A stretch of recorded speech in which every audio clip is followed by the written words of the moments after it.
What's up, everybody? It's your boy Tone, one half of the best black movie review podcast in the world. Craig. This episode of the Blackbusters podcast is brought to you by Amazon Prime. Prime is more than just free shipping. Prime brings you closer to the things you care about today through shopping, streaming, and savings.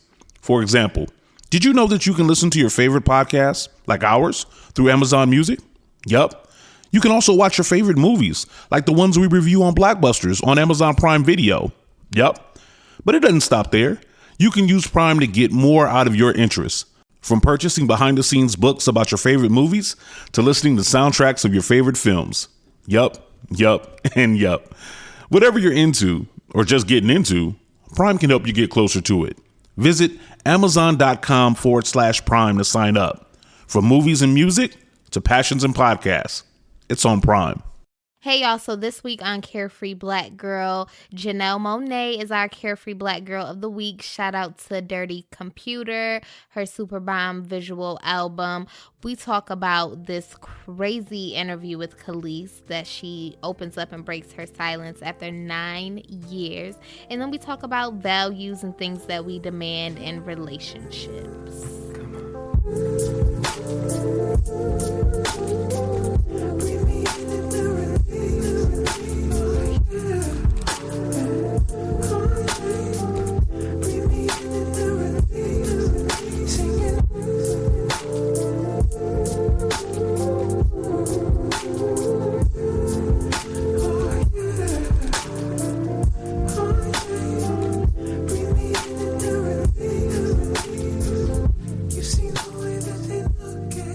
You are now tuned into the Carefree Black Girl podcast, where we discuss everything carefree, black, and girl. Hey, ladies. Hey. What's up?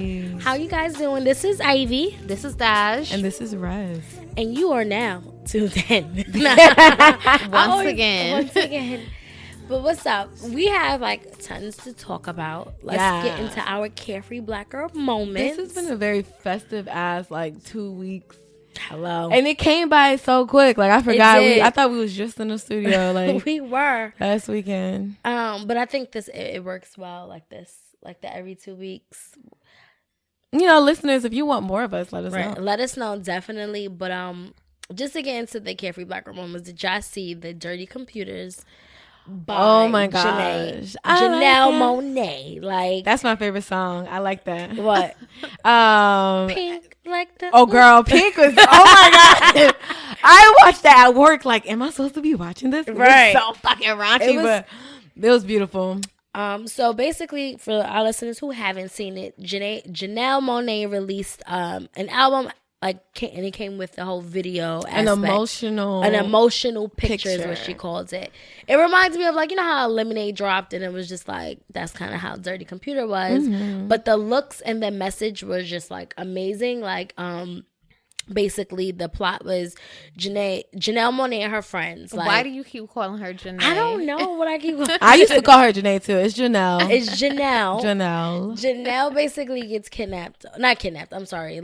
These people capture her, and they're trying to erase her memory, just kind of so she could conform to what society deems to be normal. Yeah. And the picture is you're going through her memories as they're deleting them, and it's just so dope. The looks, like I said, that pink, those pants was amazing. The braids, it reminded me of Cranes in the Sky for sure. I love particular video. So it was nice. It was nice. I enjoyed the music, and I'm ashamed to say I've never given her a chance. Woo! So it's I've never sat down and listened to a whole Janelle Monae project. Ooh. Me neither. This is the first one, and I definitely did it. I don't want to use the word forcefully, but I'm definitely trying to be more up on my albums because I do so much and I feel like I don't be having the time. And there's so many people be dropping at once. Even now, I still have a long list of people who albums I need to listen to. But I definitely been doing better, even if I'm a week or two after everybody, whatever. Right. But just, and being podcaster now, and just having to be up on things, I'll just make sure that I do stuff. So I gave it a spin. And did it make you feel anything? Actually, because I didn't listen to it outside of the visuals. Okay. But I enjoyed every single song. So it's just like when you say did it make me feel away, like did it make like it was inspiring putting the visuals and the music together. Like I will see how it makes me feel this week. Okay. When when I'm cleaning, I'll definitely like put on Dirty Computer and see. How like nice. Okay, that's what I was basically getting to too. Like, is it one of your albums that you wake up and want to? Some albums it's a vibe, it's a mood. You be like, I gotta listen to this. It didn't. Like, there were definitely some messages, and I guess what I love about Janelle Monae is, for one, she is beautiful. She is a fashion god. I think she's always dressed to the T. But I love how openly comfortable she is with herself. Shout out to her for coming out as pansexual. I think that's great that she could kind of be that voice for that community and people that are maybe like afraid to come out. But y'all know me, I just love people that's like, screw y'all, I'm me. So I do love that about her. I tweeted wait, what did she say? I can't believe she said I tweeted. Like, grab the pussy. I know, right? She said grab the pussy, and I'm grab back. Yes, this pussy grabs back. Somebody tweeted back and was like, somebody tried you? I do. I was like, no, I listened to Janelle Monae. Right. That's beautiful. I've been a big fan since college. Shout out to my homie Keisha who put me on to Janelle, because I was like, I remember like in my dorm room listening to Arch Android and Metropolis. Like, I've been like a big fan, and even back then, like you could tell like she skirted the line. Like, you could tell, and as a queer woman of color, like I was like, oh, I read between your lines. I already know what it is. So of course, even in her fashions, not saying that because a woman that want to dress how she dresses means they go the other way, but it was evident. And just not only what she had on, what she wears, but just the comfortability is what she really shows the evidence. So I was like very geeked when Dirty Computer came out, and ever since the first song, I really feel like it was the single that has the real Prince feel, and like in the music video, she's running to a girl and she's running to a guy. Oh, I was like, first of all, I love that. I'm gonna get the words. In the video, how it showed on the emotional picture, it showed her in a relationship with like the guy and the girl. Something like that is kind of like mood and vibes for life. Make me feel, make me feel. Yeah. So I really did enjoy, and I love that like she does like she exudes the strength, but still like super like feminine and like delicate, but like she is very like, I can tell very, even with the suits, that's deemed masculine in a sense. She's poised but strong. Yes, very delicate. Strong. Such a carefree black girl. Yes. For sure. Shout out to Black Girl Podcast for having her as a guest. Oh, really? On their 30th episode. Y'all know it's so crazy. Like, being on Twitter, I'm not like, it's whatever. I got my little couple followers. It's my little Twitter world. It's small. But there are things like that I have been introduced to. Like, I've never heard of Black Girl Podcast until I was on Twitter. That's great. Yes, Twitter. I think that is well, for one, I see the podcast community is kind of big on Twitter. So either way, I'm just excited. I'm glad to be finding out about like all this different stuff. I'm seeing like people blogs and all these articles. It's nice. It's funny because I'm the opposite. Like, even on Twitter, like, say when something happens, whether it's a scandal, like, I used to run to Twitter, but now I just kind of got to give it a couple days because it just could be overwhelming with everyone's opinions. It'd be like, So I mean, Twitter is microblogging, right? So this is like, and I'm realizing like it's like a lot of people have fell off of Twitter because it was like, I don't have time to give it that much energy. Like, I don't have time to post several 140 characters worth of my thoughts. You know what I'm saying? Like, in some people be on there every day. But not even that. Got something to say about I just sometimes want to form my own opinion. And I feel like sometimes being on Twitter, when something big has happened, like even like the midst of this whole Kanye situation, I feel like I had to like really step back, like really like look into certain things and make my own opinion, because sometimes like being on Twitter, I'm just fed a certain side. Right. I'm fed, you know what I'm saying? And even like, and it's not just Kanye. I'm just talking about like in like tons of different topics and tons of different like scandals or big stories. So for me, I have to like take a day to like gather my facts on my own terms, come to my own opinion, and then bring it to Twitter to be like, okay, what are they saying versus what I'm saying? Right. You know, so I get one of the reasons too why I got off, like, I guess you do get all like your entertainment gossip and all the news and stories, and I don't like to sound disconnected, but sometimes I just don't care about like what's going on outside of my own personal world, because it's some people get caught up and lost like in let me go on Twitter every day and so caught up in this Kanye, and that's all they wrapped up, that they not even living their own life. But that's right. We're not even gonna get into that. Not yet. Yeah, let's get into this Nicki Minaj, Chun Li, and Barbie Ting's King video. Kong. Listen, Chung Lee. First of all, my jam.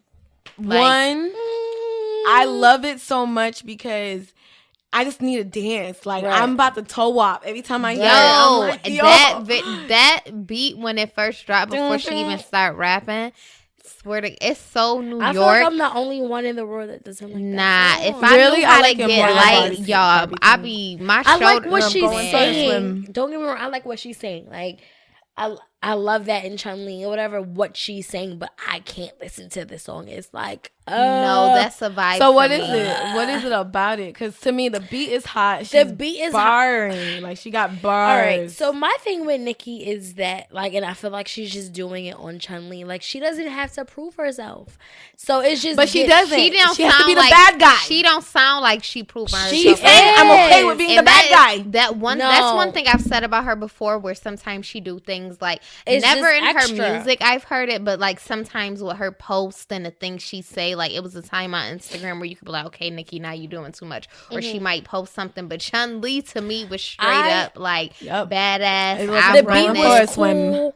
Like I said, I loved the it. message It was cool, but sonically, I just don't. I don't. Barbie like Ting's it's Miss too. King Kong. Like, literally, I'm about to come out with shirts with Miss King Kong on it. Like fuck y'all. I loved it. I love that song more than Barbie Tings. I love Barbie Tings too. I loved Barbie, but and that's the thing. I like Barbie Tings. See, I love both. I like Barbie. It's just like I said, Chun Li is just for me, just not it. Like. And that's just my personal taste. The beat, like, that's it's like crazy because it's you know how like everything got all the right recipes, but it's just still not it. That's just my opinion. It make like, you want to Harlem shake. It make you want to get light. It make you I have like when she posted Swiss song. Beats dancing to it. It just was. I was like, this is so New York. I love it. Yo, like, bravo, Chun Li's Nicki. about to rip the summer. Like, I loved it, and then because. Like, I love New York so much, and I just love the New York flavor. Like, I loved Chun Li, the song, more, but Barbie Ting's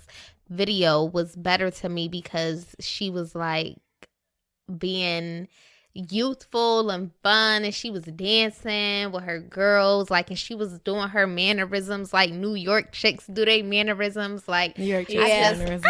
Did she get thicker? I loved it. She did, and so, my gosh. Like can I kind of crazy. What happened? I mean, y'all know I'm really, I don't think y'all know how gay I am, but like for Chung Li, that cover, my eyes just go straight to her crotch. I just be like, okay.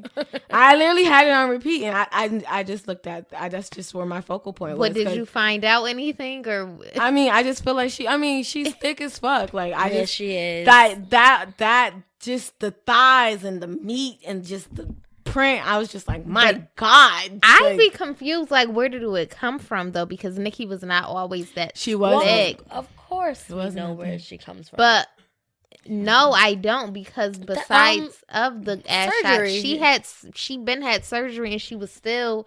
No, she had a cute shape. She looks ill-fitted to me now. Like, really? She does. It looks, the thighs are weird, yes, because even on that Chun Li video... super thick. not on the official one, but the iPhone one you talking about, when they was doing the flashbacks of her with the super long hair and the latex 2-piece. She looked super cute there. Her legs look normal. She just looked like normal and thick. Now them thighs looking like they do got some jelly or something in them. They look weird. And you know what? I love Nicki Minaj so bad that I just you remind me of her. It's crazy.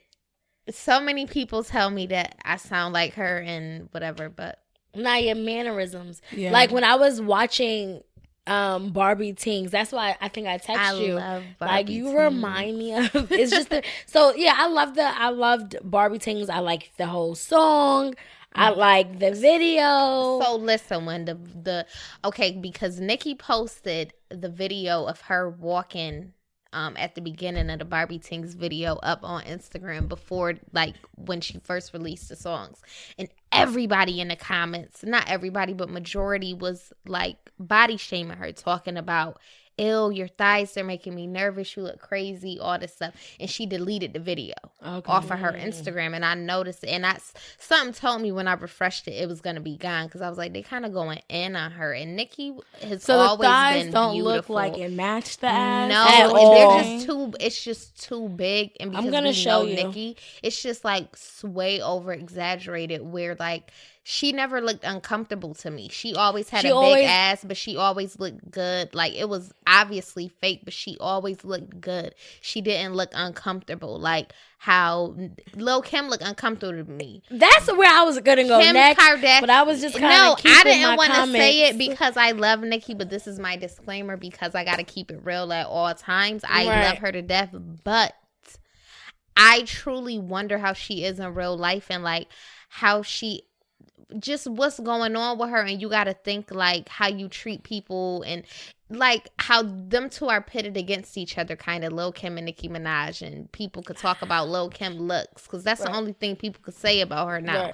Nicki, them legs do not look good right now. They don't look good right now. Again, and that was all I could think about. I hate to be this one doesn't look bad. I gotta bring up the video. I was gonna say you gotta bring up the video, and when you see her walking up, it looked crazy with the Fendi. Yes, it looked crazy. Just like I gotta see the video. You before never I say saw it, Nicki looking like that. But nonetheless, and the wig was along the thighs. So wait, how are we giving her Carefree Black Girl moment? And thank you, because I'm still putting her on that mantle. Listen, them thighs, as long as you can keep me warm, keep my ears cozy. Right, yeah, I don't fucking care. Like listen, Nicki's she's coming everything. back, and I appreciate her. She's everything. Literally, I did the Rap Genius of Chung Lee, and I forgot who the producer was, but he was like, Nicki was really looking for a particular beat to get this point across. The metaphors, you know, she played on the concept of being the street fighter and on the concept of like being this animal taking over the world. She embraced the fact that they're pinning her to be the bad guy, whether she is or she is not. She's okay with taking that title. You feel me? Keep that energy, Nicki. Paint the world whatever color you want it to be. Right. You definitely win Carefree Black Girl moment. No matter what your thighs look like, they look like they could keep my face warm. So that's fine. Okay. Thank you. Yes. That's all I gotta say. Yes. But speaking of videos, time out. Wait. Because Meek is home. So Meek is home. Meek is home. Meek is home. So it's been a good month. Happy birthday to him. We are recording on his birthday. Happy birthday, Meek. Okay, we love you. Yo, that is so beautiful that he's home for and one. What he's doing is even more dope. That he had the whole time and that he has now is just like such a beautiful thing to see. I love Jay-Z. I love to see him standing by him. I'm super excited to see this docuseries that is being produced on him. Like, I'm happy. Keep going. I'm just glad to see him in this light now. I don't want to, of course we all know he was taking all these L's just recently. All this, I was always Team Meek. I was always on his side. Which is funny now that Drake just popped in my head and just thinking about Rihanna. I don't think she tried to diss him, but media is like with what she said about Drake that they're not they're not friends, but they're not enemies. So that's just funny. But just it's so good to see this turnaround for me. And I like that, like, he came out with a plan and just really to be this voice of Black men who are, like, basically being oppressed by the system. I like that he didn't come home on some let me pop some bottles. Like he said, he said it like, I'm gonna give y'all some new fire. I got some fire coming, but it's bigger things that I need to deal with. Though, right? Yeah, no. He should have. No, he came out on some like, this is what I'm going through.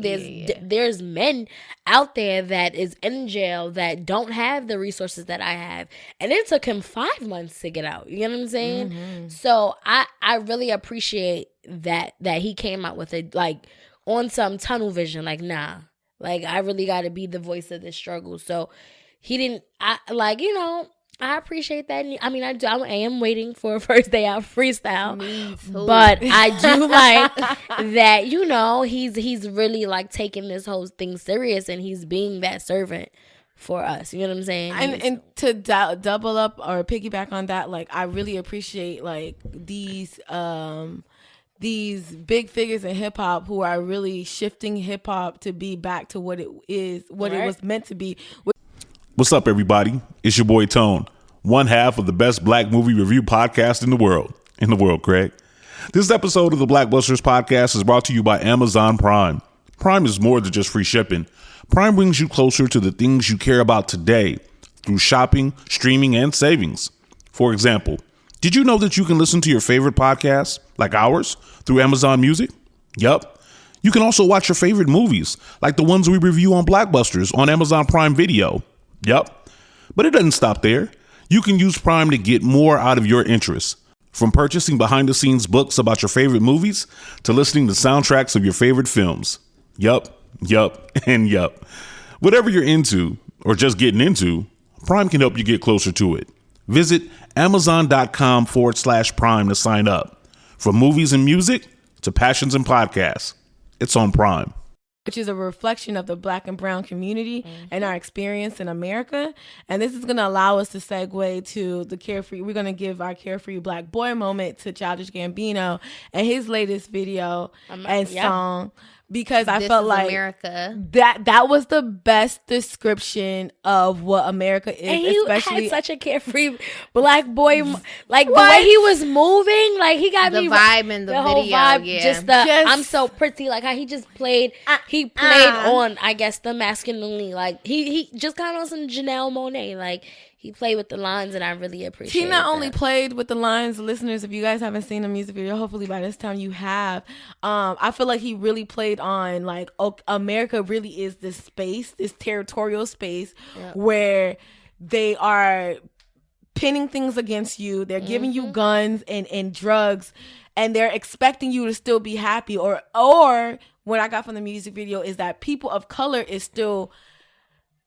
We're still thriving in this space, and that's where you see him dancing and the kids behind him dancing. So we still juking and shit, but niggas are dying, cars are blowing up, we can't live, there's murder everywhere, people are coming into our churches and killing. That scene right there. But despite it all, we're still dancing on top of cars. And in the end of the song, when he's dancing on top of cars, I chuckled because it made me think of Michael Jackson. Okay. And I was like, damn, they don't really care about us, huh? Like, it made me think, it had a very thriller moment with him dancing on top of these cars. And then at the end, him running for his life. Because again, that is the portrayal that is one of many common portrayals of what a Black man is in America, which is this person who is expected to be joyful and glee, same as Black women, but we have so much up against us, and there's murder everywhere, whether it's at our hands or at the hands of someone else. Well, he said police be tripping, felt that, because police really do be tripping. But shout out to Childish Gambino, aka Donald Glover, aka Childish Gambino. Sir, you said that the next project was not going to be under Childish Gambino, but this song was listed under Childish Gambino. So Donald Glover is his real name? Yes. Right. And what is his name on Atlanta? Well, he is Donald Glover. His actor name is Donald Glover. His comedic name is Donald Glover. His name as an artist is Childish Gambino. I like that. But his birth name is Donald Glover. Donald. So on the show, he doesn't play himself. No, though. no. His character is Ernest. Oh, that's what I was asking. That's what I was saying. What is his name on the show? Ernest, his character. Okay. The last project, Awaken My Love, right? He said that was gonna be his last project under that name, under Childish, and he was just gonna be Donald Glover moving forward. I never really got too into him, and because I don't watch the show, he just always seems such an interesting character to me. I have a hate-love relationship with him only because when he came to Tallahassee, me and my friends created posters and he did not acknowledge them, and that really hurt me.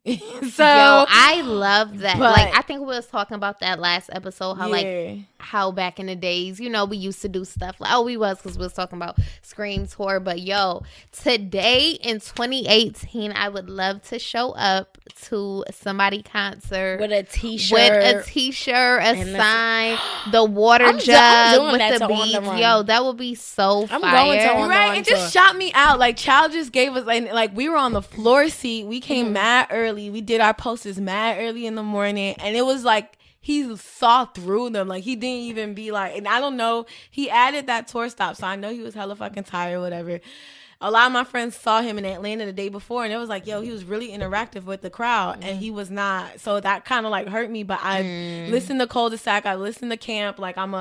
I've been put on to Childish for the last 4 or 5 years now. Lyrically, he's a genius. So this song to me was the first time I saw the video and heard the song, I was one, Migos was definitely in the studios with you.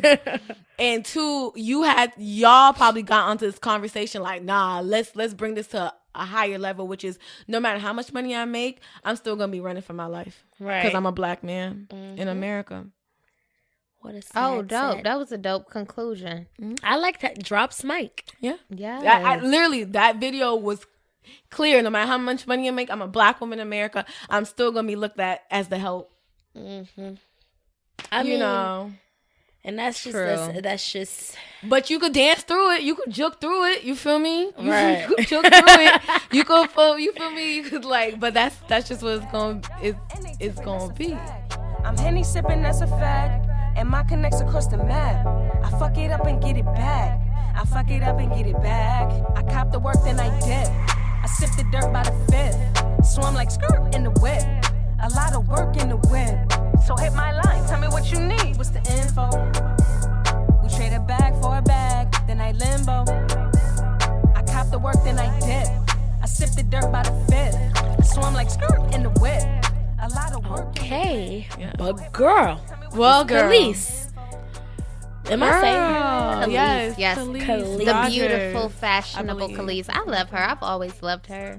I've only I remember what was that song? I hate you so much right now. Right? I have a funny story with that song. Love her. I was on Punishment around that. What year did that come out? I just remember I was on Punishment, we was young. and I used that song. I was singing it to my mom, and she was like, "What did you say?" I said, "It's a song. I hate you so much right now." She was just like, "I don't care who sang it. Don't you say that to me in this house." And I was just like, "Ah!" I'm like, "Well, Mom, that's really fun of this song."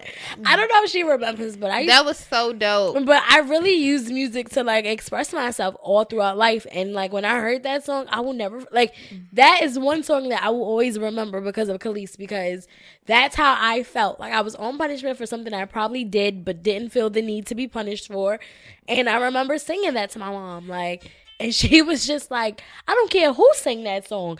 Don't sing that in my house." And then I just started yelling. It was that's part of the song too. Can I not yell? And she was just like, anyways, but yeah, that was a funny moment. She was such a freaking just a trendsetter. She was a trendsetter. Such an icon. She's freaking originated trendsetting. And I loved her and Nas, even though Nas kind of sad. And Nas were such a fly couple, yo. Right now, the picture of them is just popping in my head with the nigger jackets. Yeah. With her fire old haircut, and Nas is just every woman dream man. is. That's why, like, when I was so reading it and fine. she was saying, like, they had a lot of highs and like This really interview. lows. Yeah, so basically Kelis went on Hollywood Unlocked and did an interview. Excuse me. So she went on Hollywood Unlocked and did an interview, basically breaking her silence after 9 years. Now, y'all know we don't really see Kelis like too much in Like the ever. media.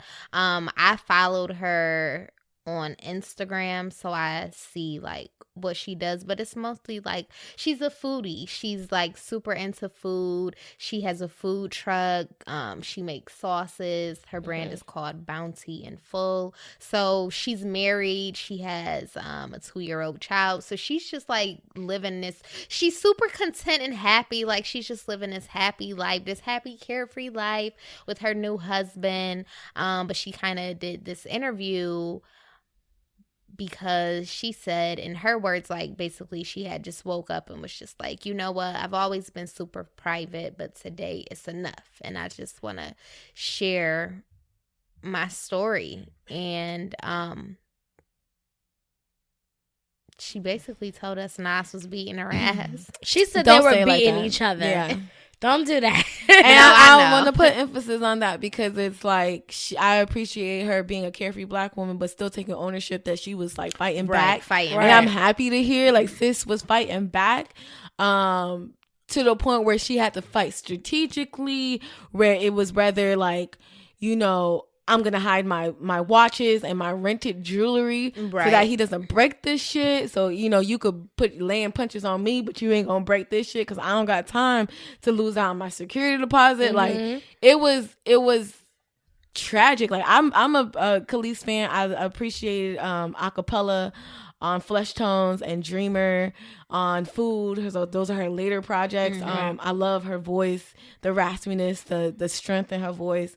And even in the interview, I saw her strength. Like, I fight. I ain't no quiet mouse. Right. Sis, I was like, yes. Right. And she from New York. Like, I loved when she was kind of like saying how she was like, that wasn't supposed to happen. Like the disastrous part of it, she was like me stepping out and looking from the outside in, like this was a beautiful thing that should have blossomed and I wish it was still here. Like she was saying she was still happy, but I'm like, girl, we all feel the same way. Like we wish y'all was still together. And I think you know, we always snick and ask, but I think she was very clear on like she don't want him back, and obviously she wouldn't say that. Like she has a new husband and all, but obviously she was in love with him at a point. Like that was her husband, that's her child's father.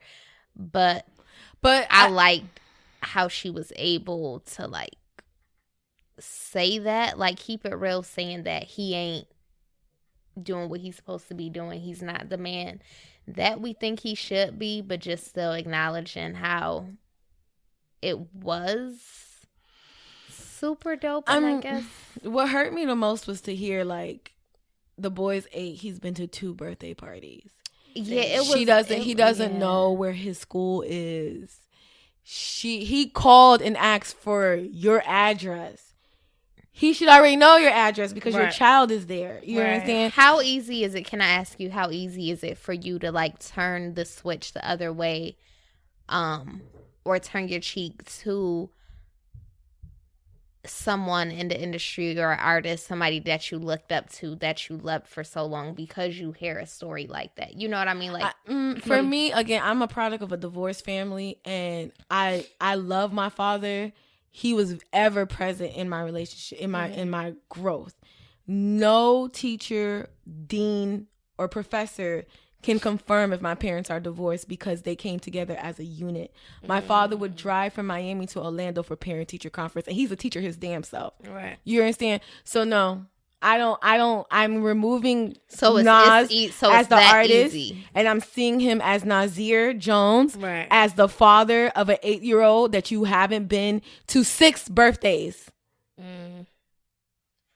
out of his 8 years. It's just, I mean, like, it's so difficult. Like, I hate being quiet on certain things because, you know, you have to have an opinion.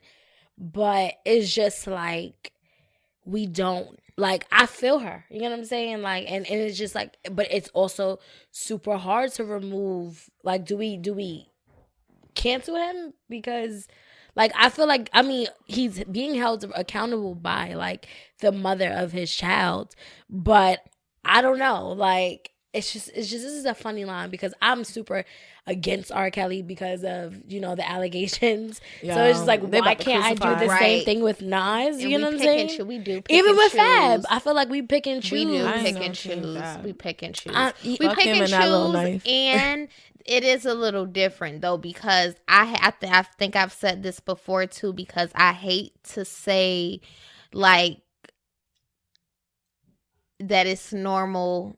No, I ain't saying it. It is normalized that in like urban communities or just relationships in general, men beat they women. Or I've even seen but that's the when thing. I've Fabulous never- when the Fab story came out, I saw a girl that I know make a post like, okay, on to the next. New York niggas beat they girl. No, they next. do. You know what's That so should not funny? be acceptable. It's not And funny. it shouldn't. It shouldn't. It's not okay. Time out. But I'm happy that you brought this up because someone recently said that to me. Like, your nigga is going to smack the shit out of you, and I just looked at him like, if my man don't have a question, his hand should not be raised at me. Like, right. You get what I'm And saying? all So of them I've never like that's not normal to But me. it's like if That- it and I won't- happened, people just you know, sometimes it's just like, oh, Yeah. it's another one. Because That's- who's to say these ones that we hear about, okay, but then it's just to be like, I'm pretty sure every rapper done slapped their girlfriend. No, you know what I mean? Like, it's not no, okay. it's not at okay, all. and I don't think we should. Listen, the fact that this woman was literally the moment like my heart dropped in the interview was when she was like, yeah, the situation came out about Rihanna, Chris Brown, and I was looking at the news. I was watching covered the news, in right. and he was looking at me and I was looking at him, and it was just the silence on like, are you gonna to me, that was just like, fuck. She was like, I had bruises on my back at that time. Rihanna, and I'm looking at Rihanna and I'm looking at myself.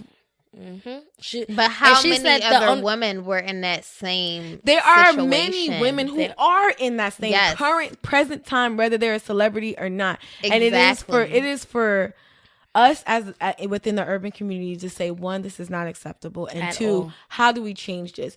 Do we change this with the women? How? The women are not beating themselves. We change this with the men. Yes. The men have to start first. Men have to work with other men. Men have to, because, you know, there's a sense Men of have like, to be like held, like you have to be. I feel like women, we hold each other accountable. We do, We call more. each other out and we tell each other when we're wrong. Men is kind of like this boys club, like, and that needs to stop. Like, it really, like, cause It does. I mean, not like to even bring up this Fab thing, is just like Fab did not get dragged through the mud for that video. Like, No, you know what I'm saying? he didn't, but He that's didn't get- why we he said we didn't- pick and he choose. didn't. And then I didn't finish the thought that we can't compare. We could, but it ain't the same with R. Kelly because R. Kelly is like, no, R. that's Kelly molestation. No, I'm taking gonna over underage him. minors, Okay. but not beating women. I just he's just canceled. that is not the same. You're right. Because Yeah, it's not the same. We talking about two different things. But So R. Kelly is like, right, he ain't doing right, but it is sad. And I'm not saying that I agree, but even for me, like, and again, I don't want nobody looking at me wrong or like I'm insensitive, but every time I see a story, like if I personally see a story about a rapper or somebody slapping a girl, like it kind of is just like, that nigga probably been doing that. They all doing that. Like it's but what do we do? I think that's the question. What do we do? Is What right, do we do? Like, do we not support them? Like, not give them any more of our money? But not even them. It's regular everyday person. It's such a bigger problem than that. So I again, know. what do we do? One, as women, we need Stop to stand. taking it. Thank Yeah, you. stop taking it.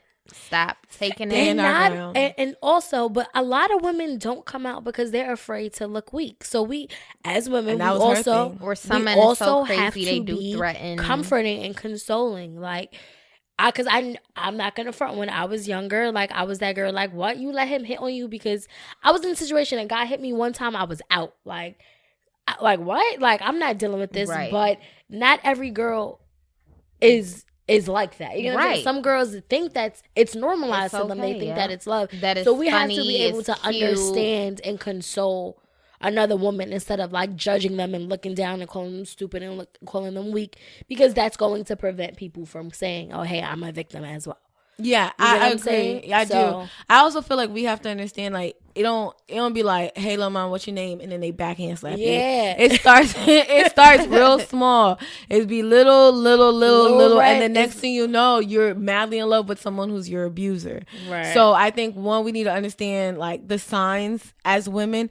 We need to take advantage of the fact of women who have sons, women who have brothers, women who have cousins and uncles or whatever, to also make sure that we can try our best.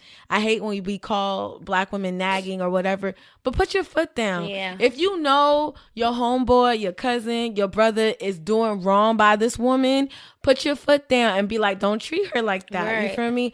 Don't even come to her, because obviously she may or may not have like her sense. She might be caught up in the caught up. We all quote unquote have it bad from time to time, but you need to check him. Like, would you do this to your mom? Would you do this to your mom? Because what you're doing is like you're doing this to your mom. Would you do this to me? I'm your sister. I'm your cousin. Right. You feel me? Like, I think it's as carefree black women, we need to use our voice as a weapon, no matter what people say. And I'm gonna bring that back to Dirty Computer. My favorite song on that is I Like That, when Janelle was like, you know, I don't care what anybody says. This is what I like. This is what I want to do. I like that, and I don't care. Y'all was making fun of me in the 6th grade because I was wearing thrift clothes. But it's okay. You called me a fucking 6, but I knew I was the shit. Because I like, stand your grounds, understand your values, and know what's important to you. You feel me? And just like, and what's important to the peers around you. I think Kelis is coming in and she's using her voice as a weapon because she's like, I'm tired. Right. So I hope. And I'm just over like just the abuse of black women. Like, we are the most. Men need to protect us. Like, we are the hidden. So are you still a Nas fan? Well, the funny thing is, I was always more of a Jay-Z fan. So it really. Okay. This episode is brought to you by Undeniably Dairy. Dairy farmers are more than farmers. They're climate caretakers. They see water as a precious resource. Most farmers recycle water up to 4 times, from chilling the milk to irrigating the crops. And some even use technology to turn manure into renewable energy. To learn more about what dairy farmers are doing to make their farms more sustainable, visit usdairy.com. Nas got bars. But he's fine, and I'm never going to say that he's ugly. Like, I think that he is beautiful. I'm a fan. Even though he's short, I have a question, because she was like, I'm 5'11". I was like, damn. Damn. She 5'10". Or 5'10". Sis, I'm like, you like literally a good half a fucking foot over this dude. Like, easy. He's fine. He's fine. That smile, that he's so smooth. You know what was so funny? That mole on she his threw Nicki Minaj. She was like, I was even Nicki ran away. She's like, even Nicki ran away from her. I wonder what really happened though with that split. I wonder who left who, because ain't nobody leaving Nas. Like, now I'm just saying, I don't know. It was so quick. He ain't hit. I know he ain't hit. But you know what's crazy? Now that I'm thinking of it, he dead shows all the signs of an abuser. Really? To me. So, because he's so quiet and just like super chill. What's his sign? I'm about to look he's up a Virgo. He's a Virgo. Ooh, yeah. I heard Virgo men. We are talking about a man that is beating the shit out of his ex. Who beat or beat. Sorry. Right. Listen. So the reason why I think so is because now that I'm looking at it, like, Nas is super smooth, right? The guy that is super charming, like the guy that women don't tell him no. I feel okay, keep and going. You know, it's just, I feel like the guys that usually are like abusing women are the ones you least expect. Oh wow, Kelis is a Leo. Yeah. Oh my god, it was a combo. Yeah. So it's just something about his mannerisms that's just like, you know what? That that seem very controlling. We don't know what happened, but I'm gonna congratulate Kelis for being a strong Black, carefree woman, for speaking up, speaking her truth, working with organizations to help other women speak their truth. Because at the end of the day, the relationship is over, but there's still a child involved, and that's what triggered everything. And this poor, not poor, but this 8-year-old deserves proper justice. He deserves to be loved and have, custody shared between his parents. But unfortunately, that's not even his will. That's in the will of the court. And at the end of the day, Kelis' point was like, I'm going to court. I'm paying court fees. I'm doing all these things for somebody who all of a sudden wanted to become a father. And this happens on a regular to other women who cannot afford all of this. All of a sudden, the homie wakes up and he realized, like, oh, yeah, I got a jet. I should be there for little homie. I got to be dead ass with y'all. Y'all know where I'm from, Miami. I got a jet. I got to be there for bruh. Let me pull up. Oh, I can't pull up. Why I can't pull up? And it'd be like, where were you? Lady. Right. Where were you when he was pooping and shitting everywhere? Where were you when he was crying for me? But she said that she was like, nobody want a 2-year-old, nobody want to be around during that time being an actual parent. But now that he's about to be 9 and he's this smart, intelligent, super fun kid and he's cool, that's when they want to, come and be around. Not when it's hard and he got to go to the doctor, but when he could go to baseball games and be cool and be a little mini me. Now you want to have them I around. definitely understand because I'm not a parent, but kids under 5 blow mine. So I'm sorry to make that joke, but I mean, like, it's real responsibility. It's real responsibility. You want kids? I want kids because I just think that's just part of life. But I'm not pushing out 10. Like, give me a solid 1 and I'll be okay. Matter of fact, I'm lying because I said I wanted 4 at one point. Wow. But I want to be financially able to take care of them. Like, I don't want to have a kid and struggle, like, at all. What about you, Rez? I don't know. Recently, I've decided I don't think I'm going to have children just because the way my life is set up. I just don't know. It's just kind of difficult. You just don't wake up and fuck a girl and end up being pregnant. So I can't. It's like a lot of planning and I got to find the right chick. But I would, because I used to be a substitute teacher. I used to be a tutor. So I love working with kids. I love teaching them these life lessons and watching their minds grow. And I think I'll be a pretty cool parent. I know my son is probably going to hate me because I'm going to be very hard on my Black son. I hope to have one and teach him, I don't care who you fucking, you make sure you throw away the trash after you get your dick sucked. I'm playing. Girl, I'm going to be the same way. My son going to be on throw away point. That trash. My son going to be on point. I'm going to be like, you come to her house, you bring something. Don't come empty-handed. At all. Be a man, milk. Be respectful. Milk, bread, cheese. Don't spread yourself thin. Be 100 at all times. So, I do want but that was actually... Boy. Huh? What I said I do want a beautiful Black boy. I love kids. That's my thing. If I want my son to be like midnight from the coldest winter ever. Oh my God. Oh my God. Just all right. Fine. But yeah, again, so shout out to Kelis for doing that. And damn, I had a fucking point I was gonna say. But I hope that the custody battle goes out well. I know that's hard. Again, product of a divorced family, so I understand. Ooh, I hope he see the interview and I know he probably salty too at times because she's great. Kelis is fucking bad. Right. She's awesome. I hope he just see he a Virgo. Oh my God. I hope he see the her interview and he just hopefully it touches him and he just learn to cooperate and takes in her message that she's saying. If you want to be there, I'm willing for you to be there, but genuinely be there and don't think you can be sometimesy and don't think you can regulate things. And I hope that he sees that. He just all right, let me just cooperate. I think that him coming over for Thanksgiving and them being able to all be there in the room, I think that was super dope. Super dope. Effort. I'm just here. Effort. I just want celebrities to just step up because before you're a celebrity, you're a parent. So, you're a person, and you're a person. So Nas, get it together. Yeah. Because we was all rooting for you. Okay? I know. We got put on my Tyra rig. You was such a fine man. I always felt like me and him would just click. So I don't know why. I ain't trying to Click with that. I'm not trying to claim him, but I'm just saying that I always just, his vibe is just so smooth. Like him and Jay-Z, they're not the same person, but they give me similar vibes as far as like that boss and just chill, secretive, just do them. And yeah, I just pray Beyonce don't come out. Always so fine to me. Honestly, honestly, I feel if Jay-Z was an abuser, you would have saw that in that elevator. Yeah. You would have saw it in the elevator. You can't tell me.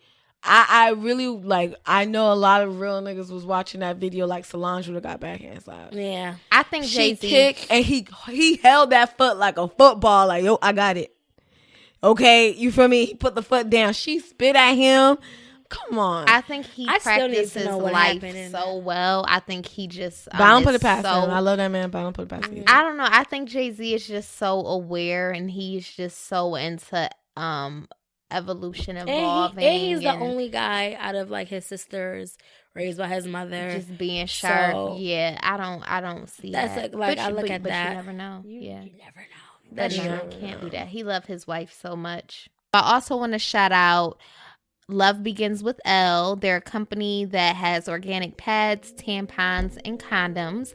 You can subscribe on their website, thisisl.com, and get a free box by using our code CFBGPod. Black and mild, bitches want my spot, but it's gonna take a while. Ghetto green, bacon with my beans, I don't fuck with lean. I am just a nigga, you can't pay me to be more than that. That it cause my body by the biz and I ain't mad at that. I can't trust a nigga cause he rather be on top of me than at the top of me. So I'm solo cause I gotta be. Know a pretty hoe who rolled a tree but she don't smoke the tree. And that's the only reason I be letting shorty roll with me. So, ladies, I have a quick little exercise for our Get Free segment. So get free with me, your girl Russ. So I have been going through a lot of like transitions in my life, and I've been working on self. Okay. Not the DJ, me. And I think like everybody talks about, oh, you got to learn how to love yourself, but people don't realize how much it's a journey. Because for you to love yourself, you first got to know who you are. And it's sad. Like, it's not sad, but the reality is you don't ask to come to this world. You don't name yourself. Mm-hmm. You don't pick your parents.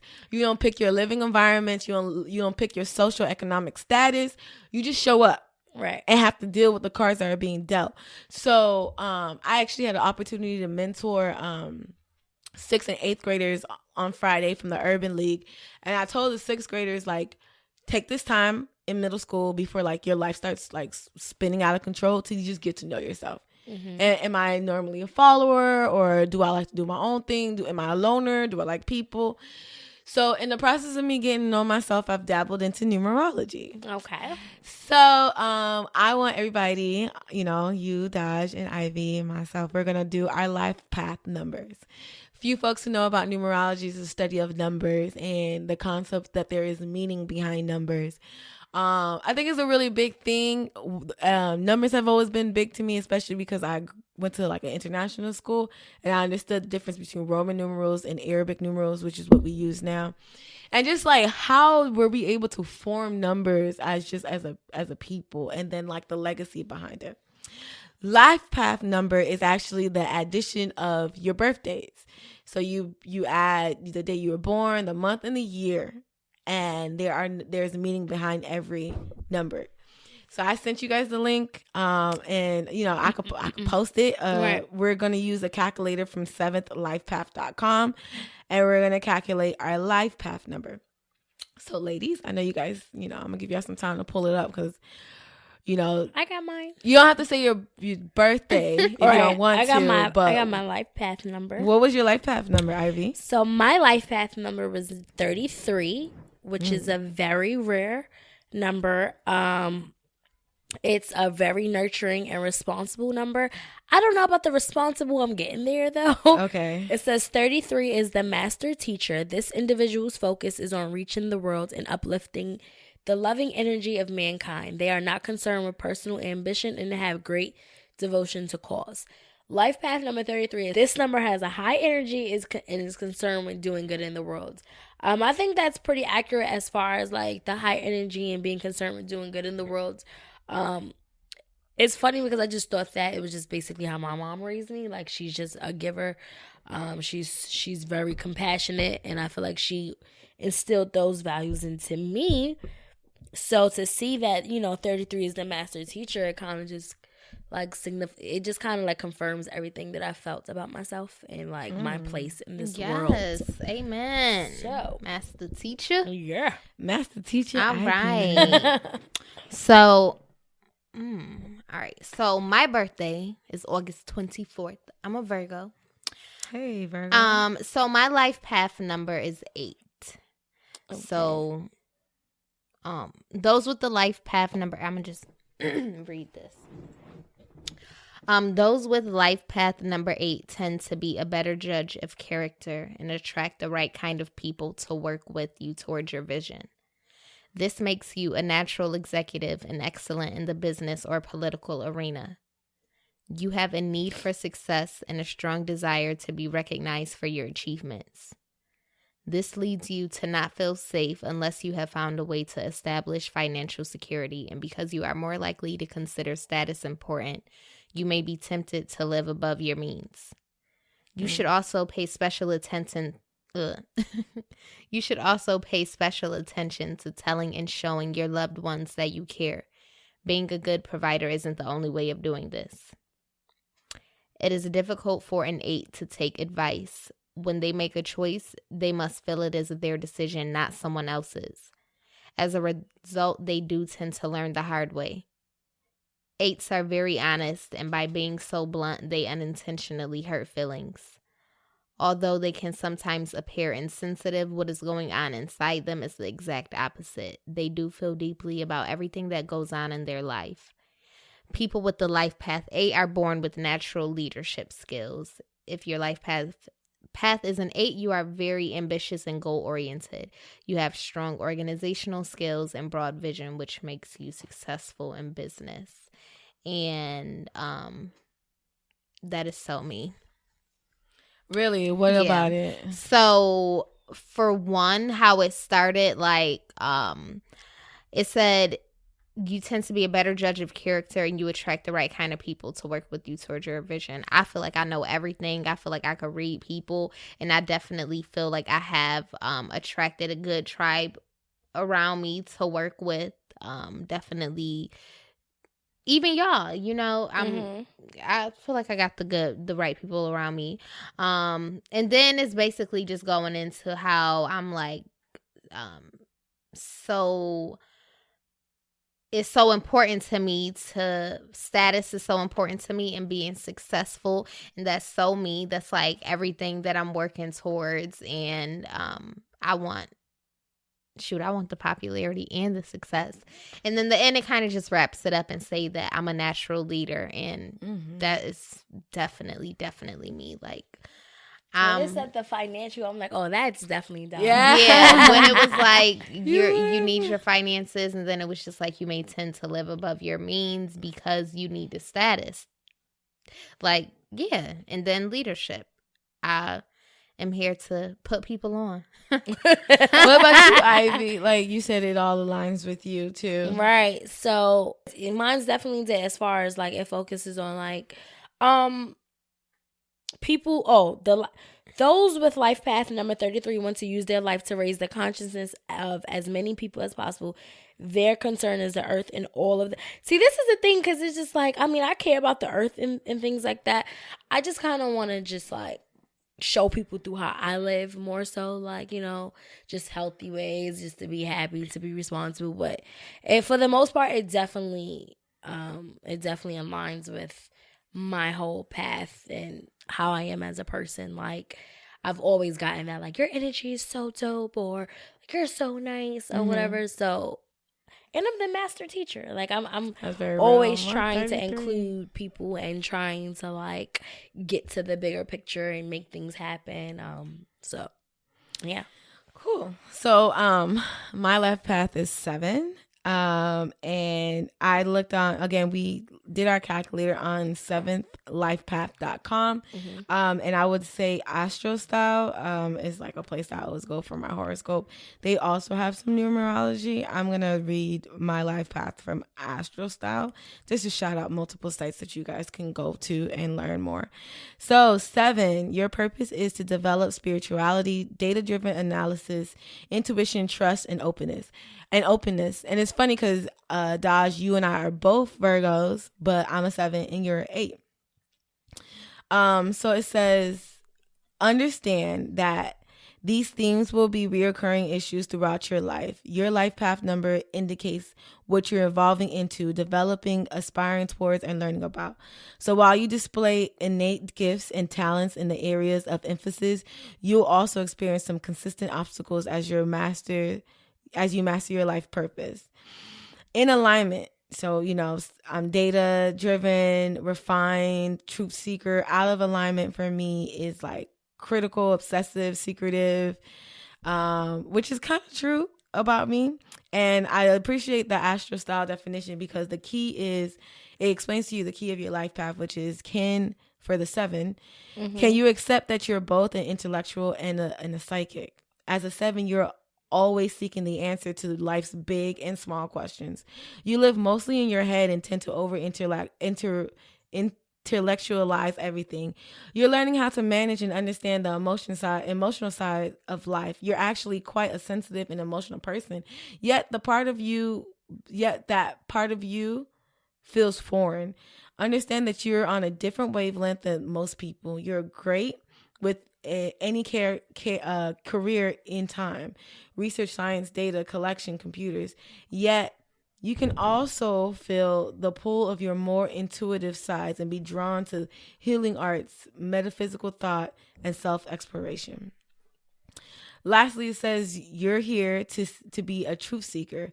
Your life is spent developing and acknowledging both the left and right brain. When you tap into both of your analytical brain and your intuitive brain, you're at your most powerful. You're on an intellectual journey, seeking to know who you really are deep down at your core. You need alone time. So, yeah, I think that's cool. I do feel like, yeah. And it's funny because I would need alone time, but I'm always surrounded by people. I'm always like in the midst of it all, and this is kind of like showing like how to balance right what I need and what I want and what I need, because I do need more alone time. When I'm alone, I can get things done. I can focus. I can da. But people are attracted to me. Like people like be wanting to sit next to me, and I'd be like, I really just want to read this book and be by myself. I just want to be by myself. So it was cool to learn this and go into numerology. And for those who are like interested in learning more, you have your life path number, you have your attitude number, your personality number, where you can calculate your name, whether it's all the consonants in your name or every letter in your name, and figure out who you are. And not figure out who you are, but the number that is associated to you. And then, let us know if you feel like it resonated. Okay. Or not. Like my attitude number is 2. And that means like I'm a really good partner, and that kind of makes sense. But then my life path number is like, nah, bitch, be alone. So I'm like, what am I supposed to do? Right? And it's not for you to, these are not things for you to dictate your life. This is something that's supposed to give you an aspect. Right. It's a general aspect, just like horoscopes. Yeah. So with horoscopes, I'm a Gemini, so like, it comes with a lot just being a Gemini. Do you feel like you honestly are a Gemini? I honestly feel like I'm a Gemini. Like, even and when I watch other Geminis, it's just like I understand them. Like, it's no balance with us. We're two ends of the spectrum. That's why, like, with Kanye breaking down the way he is, like, he's a Gemini. You know what I'm saying? Like, we don't have, like, we're always scattered. Like, we get bored really easily. Like, we're always looking for the next best thing. Like, we're never satisfied. Like, I'm never satisfied in life. Like, and that can be a good and a bad thing as far as ambition. Like, it's like, okay, we're always working for the next thing, but it's also like, bitch, calm down, appreciate what you have. Like, so, like, when people, they see Geminis, they're like, oh, Geminis are two-faced. We're not two-faced. We give you we're a mirror to what you give us. And we're extremes. We're two extremes. It's no balance. So if you're on our bad side, we're going to take it there. We're going to take it to the most extreme level. If you're on our good side, we're going to be the best person ever. But we don't balance well at all. Like, I have a lot of friends who are Geminis. I talked to one girl who was a Gemini. It's a lot, like, and I could never do it again. And I was like, "Oh, okay, cool." It's definitely a lot. I had one of my best friends used to be a Gemini, and out of my crew, I was a Virgo, Pisces, Libra, and a Gemini, and me and the Gemini just. We're very moody people. I'm very good well. friends with Gemini. And see, that's the thing, but we are like the life of the party. Don't get it like Geminis are the life of the party because I feel like Virgo's the life of the party. Virgos, honey. Y'all just more so. I feel like if we talk about parties, no, Virgos throw the party. That's also true. I do feel like there's Virgos a sense of throw organizer. The party. I'm telling you, Geminis are the life because our energy, we're just always just that free spirit, like the perfect party. And that's the funny thing because the reason I was like, oh, do you really feel like you're a Gemini? I don't really carry traits of a Virgo, right? Okay. So, and then I'm again on this journey of understanding who I'm self. So I'm no longer trying to box myself into like, because you shouldn't just box yourself under your sun sign. Right. You shouldn't so I'm like understanding what my moon sign is, what my rising is. Exactly. And that's like I've been looking into that too. So it's just like my sun sign is a Gemini, but my moon sign is a Sag, and that makes so much sense with my like the way I detach, the way I'm not like it nonchalant. Like it makes. That's why like it's just like okay, I really am enjoying like looking into like doing the charts and just like wow, like this is why not this is why, but. Okay, like I'm learning a lot about my characteristics. So I'm hoping that we're encouraging listeners to like dig into yourself here. Get free by getting to know yourself, because the more you get to know yourself, and you can pick and choose. Like my moon is Leo and my rising is Aquarius, which is like confusing as fuck. But there are some things that I'm like, this resonates with me, and the reason why it resonates with me because I value this. And I think this is really helping me understand what I'm willing to accept in my life and what I'm not, just because like this is a little bit, I'm not saying that numerology and horoscopes and astrology defines who you are, but there are some things that are in doubt. Like, there are traits that you share with someone else based off of where you guys were positioned on your on your birthday. There are some traits that you resonate based off of what this meaning, this number carries. So, dig into it and just be like, okay, no, this is not for me, but this is for me. And this is for me. I accept that this is for me. And this is who I am. And moving forward, now I know how to move. Right.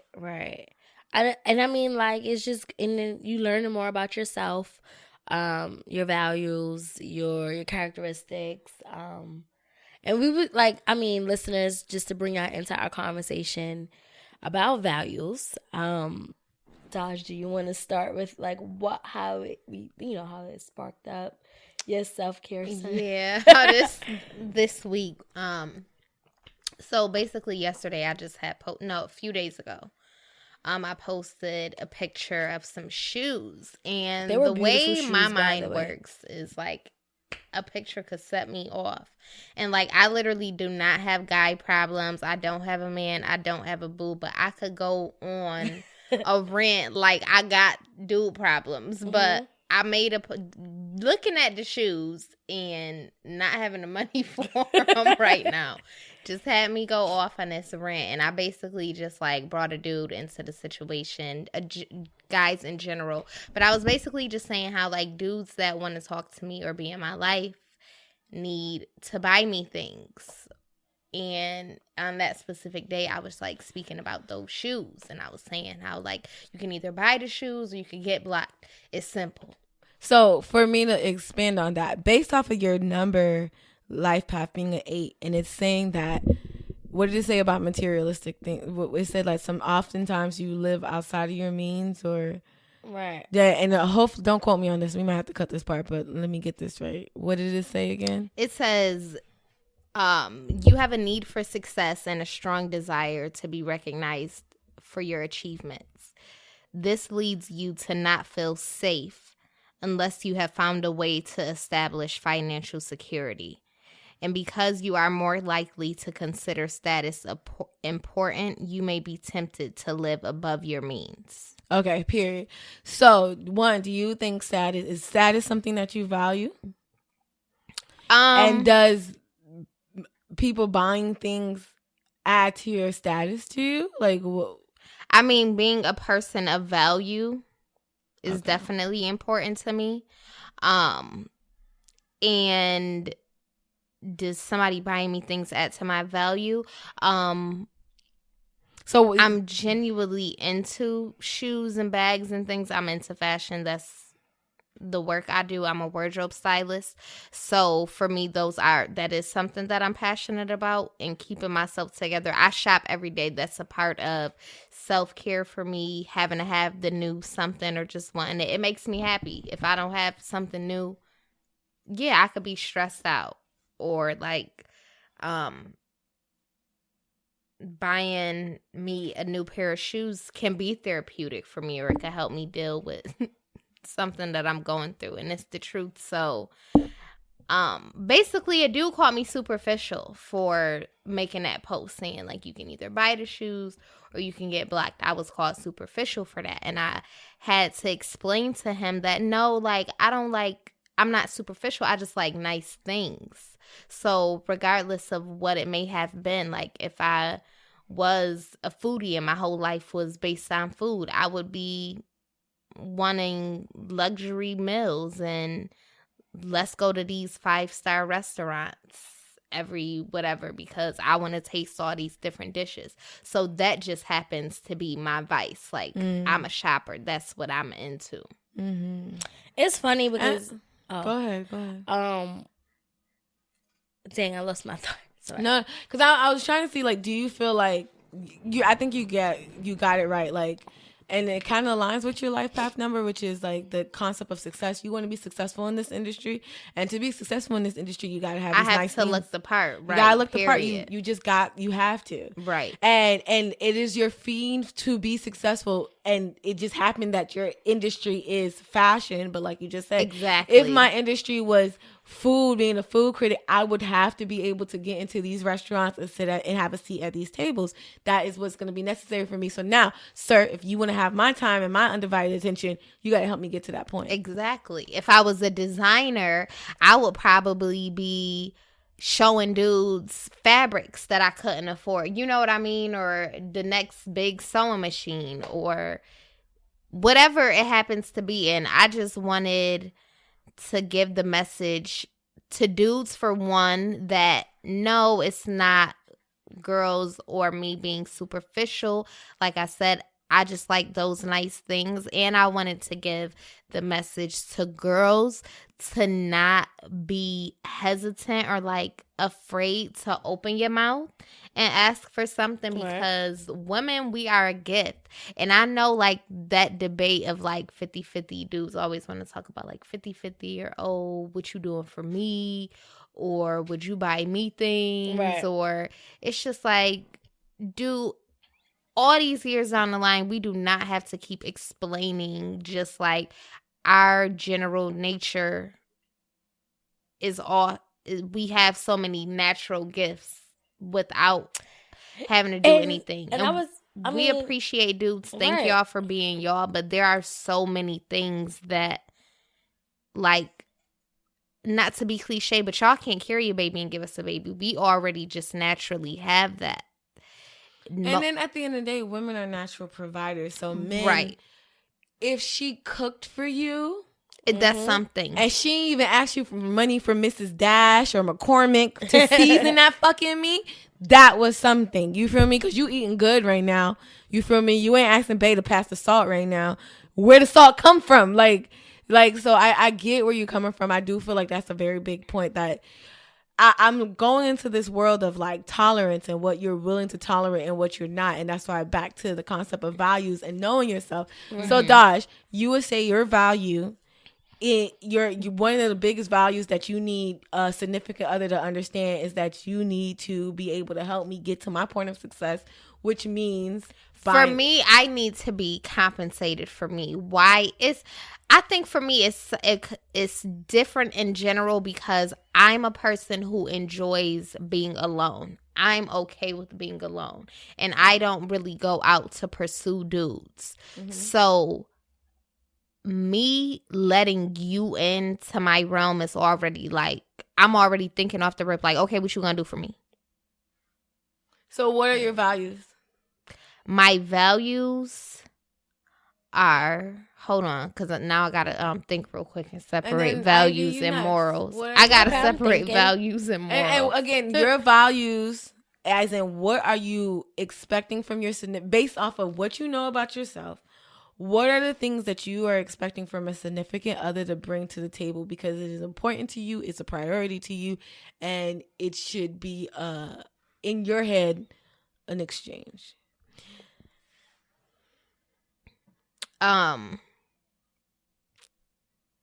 So I value,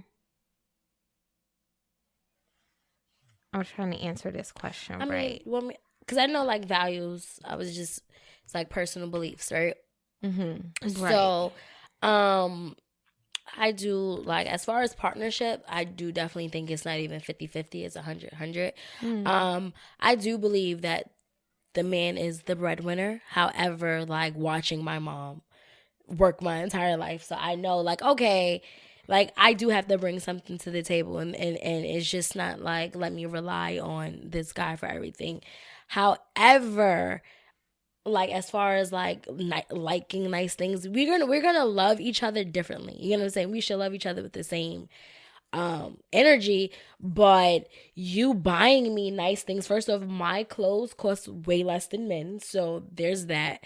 So it's like, it's cheaper, it's financially easier for you to buy me things that I want. But so is that what you value also? Is someone buying you nice things? I like nice things. So I think that like, it's not even, it's outside of it being a value. I think it's just like a known thing. It's not. So I value every respect. girl doesn't want that. Every girl doesn't want every that. girl doesn't. Yeah, every girl, not even want. Every girl doesn't require that. Right. And I'm not saying that I require you to buy me nice things. However, and then you have to define what nice things are. So I require that because I'm not dating you and you're not buying me nothing. Okay, but everybody's situation is different. But at the same time, Daaj, it's you have to be able to. How are you like? Okay, so all right, but that's why I said it's different too, because like I said, I could be over here by myself and content, working hard to get cross my own stuff off the list. Right. So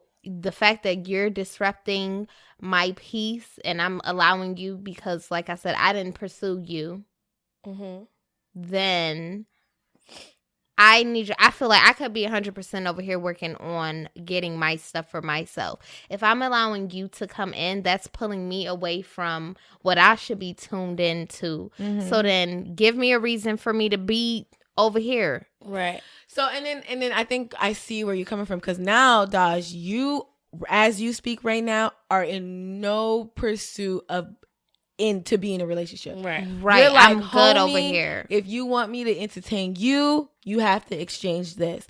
There are listeners that we have who are seeking a mutual relationship. Like, right. I'm gonna bring you my time and my attention, and in exchange, da-da-da. So my question again to you is, now let's talk about Daaj, who's ready for a relationship. Daaj, who's actually like opening herself up, because granted, you cannot be on your grind. It's not that you cannot, but it's difficult to be on your grind and focus on you personally growing yourself, your brand, and be in a relationship at the same time. There are times when women don't be afraid to be like, right now I cannot date. Mm-hmm. I cannot date right now because guess what? I got grad school. I cannot date right now because I got, I'm trying to build my brand. I cannot date because I'm trying to get this project off of the ground. I love that you're saying that, because I literally say that to people and to dudes, like, I don't date. And I don't think they understand that 100% you could be telling the truth sometimes. Like, nah, I just don't date. And sometimes they be acting like you saying something so far-field, you speaking a different language. Like, what? You don't date? No, I don't date. Like, I don't have the because guys just be so caught up thinking every girl wants them and needs them. Like, no. And it's not like, bruh, this ain't doing nothing for me. And then because my mind is so not looking for love or whatever, niggas just be bringing beef to the table. You're right. It's just drama. That's why guys, to me, and I wasn't talking about that kind of beef, but okay, that's cool too. Oh, well, no, I don't have beef at all. I was saying, like, guys just bring beef. Like, the money? No, their peace. Like, all they bring to the table is sex half the time. Like, that's tight. I'm good on that. Like me. Yeah. I don't know. I feel like they're to me energy disruptors, and I would love to find no. This is what I'm about to say. Yeah. Not all of them, and clearly I ain't found one that ain't disrupted my energy yet. But so I would love a man to come and be not an energy disruptor, and then maybe I won't be on him about getting me something, because then I feel like he's a peace of mind for me, and then that's something that I can take then. But for somebody who, if you ain't feeding my soul, you gonna be feeding something. You gonna be feeding this closet. You gonna be feeding something if you over here. But like, maybe if you feeding my soul and you rubbing my back and you talking to me, you putting me on, you helping me, I might not, I might take that knowledge, that mind you got, I might take that for them shoes instead. But if you not hearing, you just bothering me. So okay, we gonna get back to feeding your soul, but I do feel like what's clear here is that, Daaj, you're not in you have no aspiration to be in a relationship right now. Therefore, nope. And even if I did, I still want nice things. Period. Okay, so you value nice things. And then Ivy, with what is your values? Ivy, you still haven't been able to say like what's my values? So like, as far as in a relationship or just in life? In a relationship specifically, but you could go into broad. So as in a relationship, I definitely value like loyalty, trust, stability. Like, that's just, and that goes with, into financial stuff. Like, before, I need to be able to see that you can take care of yourself. Like, I am not dating no guy that can't take care of himself, because you can't take care of me. And to me, like, how I take care of my man is like, if I'm not able to provide financially, like, you'll never go hungry. I always make sure you got something to eat. Men, they really like going to doctors, so I'll be that person that's making sure, like, did you go to the doctor? How's your body? How's your mental? Like, I feel like I kind of like provide more of like that emotional aspect, and that's not value in exchange. But I do value someone that is very responsible. Someone's a leader. That's important to me. Like, I'm very strong, but I need a strong man as well. And friendship, trust, time. Like, it's so many things, like, other than just money, but you have to have that. Like, but just to play like, okay, if you ask your dude to buy you a pair of shoes and he say no, or he look at you crazy, I need a reason why. Are you gonna be looking like okay, is that gonna be an issue? It is, right? It'll be an issue. Don't push that on her. Let her. It depends. Like, if I say, hey, babe, can you get these shoes? Like, I'd rather the man just buy the shoes instead of me asking. That's my thing. Like, and that's kind of like what, like, even in my relationship I'm now, like, I feel like I never really have to ask, because he knows. Like, I want someone that's gonna take the initiative. Like, I know my girl. Like, if Daaj, say if a guy is dating you, I know Daaj would like these shoes. Let me buy them. You get what I'm saying? Like, I always want to be able to buy them myself, but I don't want to always feel the need that I have to ask. Like, you should just want to do. Right? Of course not. But if it's a specific something, and if I say like, hey, can you do this for me? And he'd be like, ew, no. Like, yeah, that's going to be a problem, because it's just like, what do you mean? Like, are you not fed? Are you not mentally stable? Yeah. Like, what? Like, but sometimes, like, I'm also willing to really struggle with a guy on a sense of we both trying to get it. Like, I'm not in a position where I can be like, oh, you got to have this, and that. And I don't. I like that, because I can't.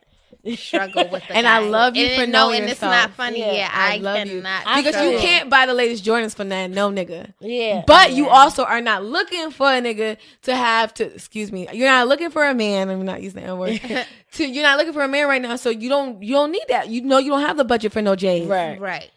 So it's just like accept yourself. But I say struggle lightly. Like you can't be just like, you know, super broke and not trying to make it happen. Like you gotta be okay, and just trying to get to the bag and really like making sure you're straight, I'm straight, right, we straight. I am perfect, and when it comes to that, because I didn't see that, I didn't see like a couple being built up together and see their success story together. I always like.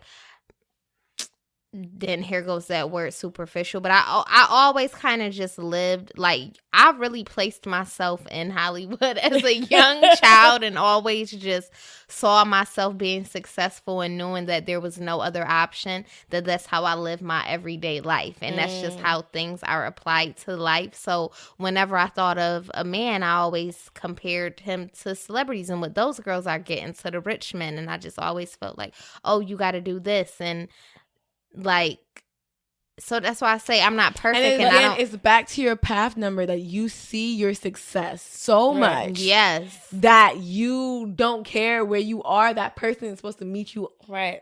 They're supposed to be at the top of the hillside no matter the fact that you still climbing up. Exactly. You know what I mean? The funny part though is like when I was dating, like before I got a boyfriend, I was like if I was just dating you, like, and you was just in my life, bro. That's also true. Like that's the weird thing. Like if you're not my boyfriend, bro, can you give me this? Oh, you can't? Okay, I'm gonna see you later. Right. You know what I'm saying? So it's all different. Because like, I have a guy like right now who is somebody who I'm like very, very close to, and I don't want to call him.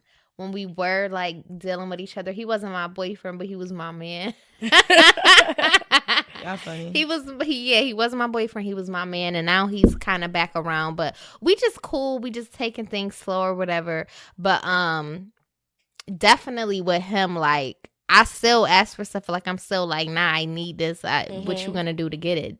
But there are times, right, like if he don't got it or whatever, I'll be like, all right, like, or if he let me, whatever. Like even so, it's different. So for me, like when it comes to like values, I am not. You know, I had said a couple episodes ago, don't go be in a relationship if you're broke, and I'm gonna stand by that. It's actually the very first time I've ever said that because. You know, I'm a sucker for a good project. You feel me? See, if you got an issue with me, shoot your fade. Right? I'm okay. But you feel me? Like, so, and it's just, and it's like men, women, it don't matter. Like, I have a very nourishing heart where, like, I literally you be ready to take people in. I not be ready. I have receipts. I can call. There should be Yelp reviews on the Resney shelter. Like, dead ass. So you understand? Like it's well, I know where to go when I ain't got nowhere to go. Not anymore because I'm becoming a whole new woman. Damn. And at this point in my life, I have to. After all this like setbacks and like realizing that okay, I'm fucking the same because I'm doing the same thing over and again. I'm finding these situations. I find myself in these same situations over and over again. I have to value the concept of this person needs to be able to provide for themselves. Wholly before I come into the picture. I value that. Again, back to my life path number being a 7 and me having to understand the balance between my intellect and my psychic. Like I have to understand that intellectually I could bring certain things to the table. Mentally, I could bring certain things to the table. That don't mean that everybody deserves what I could bring to the table. So I do value someone who has a sense of stability in their lives that they can provide for themselves. And I don't ask for much. I barely know any brand labels. You want to treat me good? Right. Take me to a vintage shop. Take me to a thrift store and give me $100 so I can ball the fuck out. Like, my nigga, I'll have clothes for $100. 3 motherfucking seasons. I'm leaving with bags. Meet me at Unique on a Monday with a 50% discount. Honey. Meet me there. Like, I don't you. even... Give me $20 so I can go to the hair store and I can buy me some shea butter and some coconut oil and some clip-on earrings. That makes my day. Like, I don't need anything, like, I don't need nothing big, but I do. No, I want diamonds. I be wanting too much. No, I'm sorry. It's every category of life. I want some. Every store I could go in, crazy, and that's so sad. But again, it's what you value. I value again this concept of me stepping into like my mental stability and understanding that I have intuition. So I value somebody who is going to capitalize on health and wellness.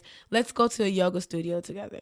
Let's go to a meditation class together. I need to go do that's yoga what so I value. bad. I don't you don't have to, you have to be able to swipe on the metro. You can make it. You got your weekly, you got your monthly. Okay, cool. All right, so let's go here, let's go there. Those are the things that are like really big, and I appreciate that we did the numerology first, so that okay, I understand myself and I understand that my life path number says that I'm living in these in between worlds, because sometimes I am caught up in my head and I live in a whole different world, like where the sky is pink and pigs fly, like. Res be in her world, so I value someone who understands that and capitalize on health and wellness, and it's like, you know what, I'm dealing with a girl who's emotional, she's grounded, I have to have patience for her, so that's why I'm going to buy her shea butter, because today she wants to glow. That's her only objective right now, is that she wants to feel moisturized, because mentally she's elsewhere. I'm going to get her some lavender oil so that she can find some peace within herself, because I know she's battling demons in her mind. Those are the that lavender oil shouldn't run you much, sis. That's true. It should not run you much, but those are the things that I value, you know? So just like thoughtfulness, consideration, like different things. Like I think I said this on a couple episodes back, but R. Kelly. Steve Harvey said, do not give a guy a roadmap to your heart. Like, don't just say like, "Hey, I like flowers," because that's all you're gonna get. That because he knows. Yeah, say that's like why you know, I don't date, because I feel like they all need the match. So he was saying like, you know, tell a guy like, you know, you like when he's thoughtful. You like a guy that's thoughtful. You like a guy that's like spontaneous, because it causes them, it forces them to like really figure out how to be those things, instead of saying like, "Hey, she likes flowers, so I'm going to give her flowers." You know what I'm saying? Because it's more than just flowers. Like, being thoughtful is more than just opening the door for me. Being thoughtful is, again, like, I know Rez is having, you know, battling some stuff. So that's being thoughtful. Right. That's taking me into consideration. Being thoughtful is knowing you coming over in the morning. Bring breakfast. Yeah. Bring pancakes. You feel me?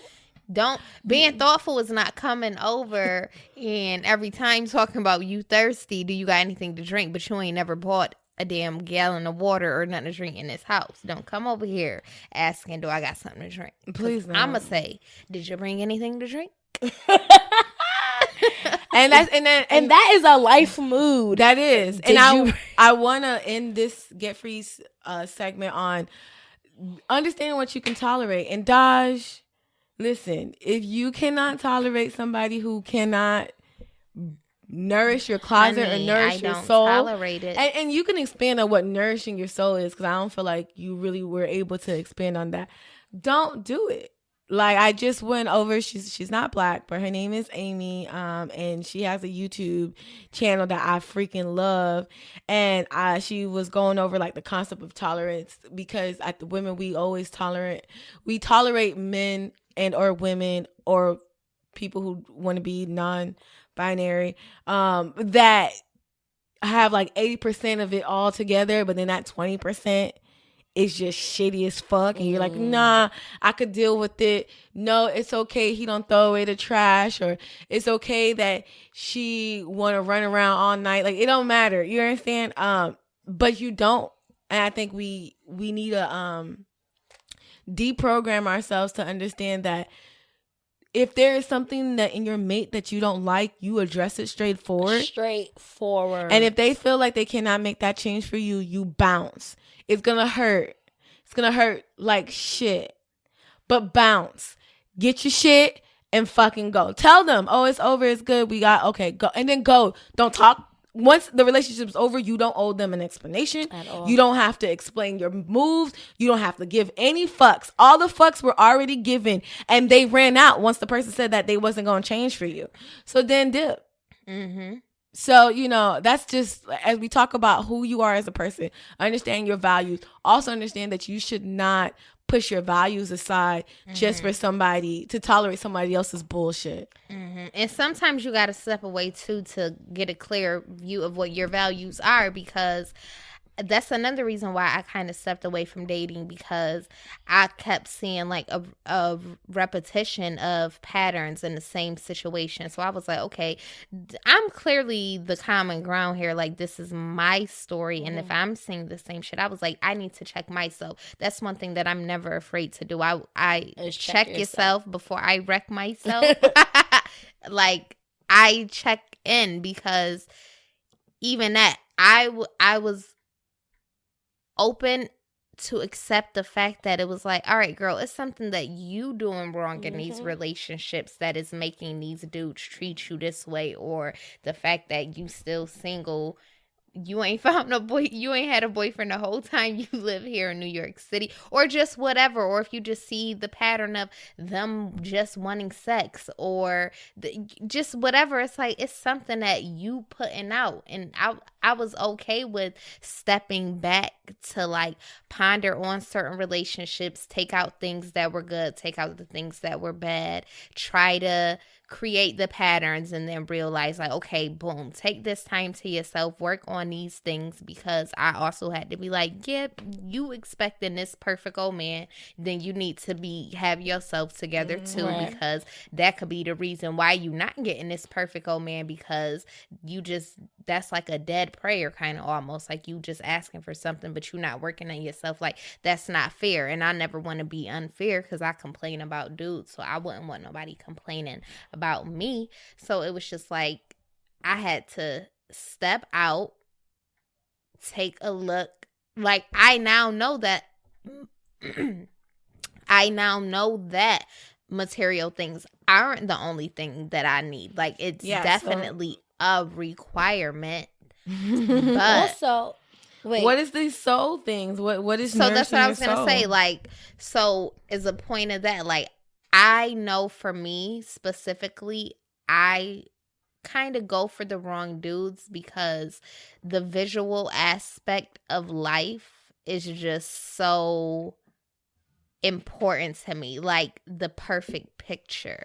And I just life path. Right, and I think that I always thought and assumed that the perfect picture that I painted in my head was supposed to be how it was supposed to be, and that it was just gonna fall like that without there being no mistakes, or like, no, you are supposed to be with this perfect looking swagged out dude with the chains, because that's just right. No, that was written for you. You won't have to learn to not want that and want the soulful woke dude, because no, it was written that you'll be okay with that rapper looking dude or whatever. So I had to step back and realize, like, okay, maybe you is going for the wrong dudes, because visually I always see a dude, and if he looks like my perfect picture dude, like how I told y'all when I said, when I'm at the restaurant and my husband come late, when he walk in, they just know that that's my husband, because visually he just looks so appealing, like how I did when I walked in,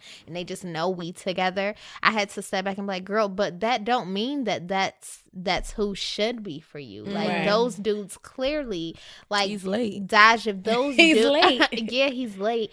And Daaj, if these are the same type of dudes that you've been going to, and that was what made you want him, was because you've seen him and you liked his face and his outfit. Like, okay, duh, that's the first step. You gotta like the face and the outfit. But if that was just like the main basis, and how is you so open and wanting somebody so bad that you didn't even know? They just looked so good to you, and they just fit so good, like, in that puzzle, without no mattering what kind of family.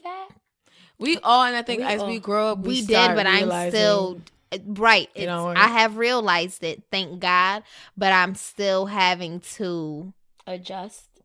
Adjust, and now what I have to figure out is, well, damn, who is the man that I want? Who is he? Not how he looks. Right. Because now I might not, because now that man I'm still building and I don't know who that man is, because before he was. Now he has to be a reflection of who you really are. Right. And not how you really look. Right. So we working on it. Yes. And again, and now, but I always say, Daaj, I love the fact that your tolerance, you have a very low tolerance for bullshit, and I think that is something that I want you to hold on to, despite what critics may say. If it is important that this person is able to purchase something for you, then that's just what it is. Period. Right. That's just because that's important for you. It ain't important for me. Well, I want you to buy something for me, but it don't got to be boots. Like I said, it could be shea butter, essential oils. You feel me? Incense. Right. And when I was thinking about that too, I was like, that's kind of one of my ideas, not to bring up Kanye or agree with anything, then we could kind of move on to him. But we can kind of talking about me expressing that is kind of like one of my ways of having free thought, and how he was saying how people aren't allowed to basically think how they want, or everybody think it's one way. Like, it's not okay for somebody to label me a certain thing or call me superficial or say something because I demand something or have my own requirement. Like, and that is one of the problems with society. Like, you can't judge somebody else. You can't judge a person's requirement. Like, you could simply agree or disagree and keep it moving, but you cannot like try to judge people, try to tell people how to do them, because then people aren't free thought and it's robots. And then can I tap into that about Ivy? Go ahead. No, what I was gonna say is, but we also have to, just like we're talking about our values, we have to also make sure that we're respecting other people's. Like, yes. I'm not gonna front. It wasn't until this relationship that I realized that I'm so selfish. Like, Ivy wants what Ivy wants. I don't care how you feel right now. I'm in need. Tend to my needs. And every guy just kind of like, they were strong, but strong in a way that not strong with defending themselves, just strong as far as like the persona outside. That now that I'm with a strong guy, I'm like, was every guy I dated weak? Did I walk all over these men? Like, and he's very vocal on, listen, like, I like, just like I tend to you, like, this is what I like.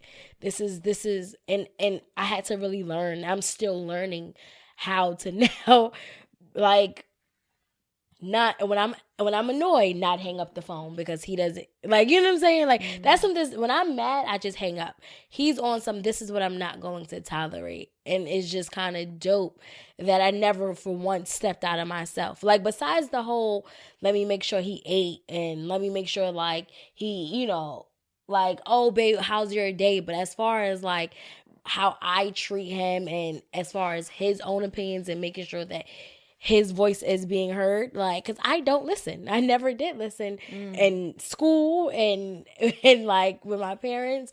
That now is just like, okay, like, I had to really sit back and be like, Ivy, you've been a star of your own life, but if you're going to share this journey with someone, like, you have to allow them to be able to be vocal, and you have to actually listen to their wants and their needs. You know what I'm saying? Like, I just knew this is, I mean, like, from looking at how women treat my dad, I know that feed the guy, you know, like, I know the basic things that, like, I never thought that on an emotional level they needed stuff. So that's another thing to be aware of. And just to end and wrap up this Get Free Moment segment, which is, you know thyself, right? Then you'll know your values, and then you'll understand what you're willing to what you're not willing to tolerate and what you are willing to accept. So there's two different things. And the YouTube is Amy Young, and she has an extensive blog where it talks about, like, what you're willing to accept, which is stuff that, like, subconsciously you accept.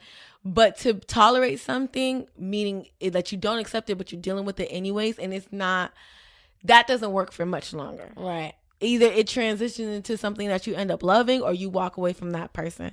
But I do appreciate that you're with somebody who is clear in his communication as a man to say, this is what I will not tolerate. Right. This is what I am going to accept. And we all have to have that. And if anybody listening has some issues with whoever your significant other is, make that list. Ask your significant other to make that list. What are you willing to accept? What are you willing to tolerate? This is after, of course, you figured out who you are and what you value, right? Know thyself. Understand your value.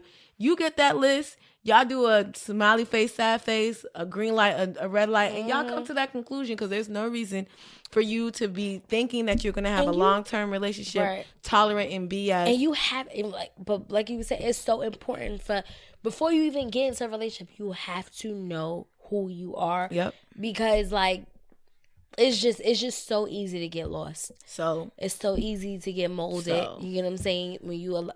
I will quote Kanye before we get into this Kanye. No, we about to get on a serious note.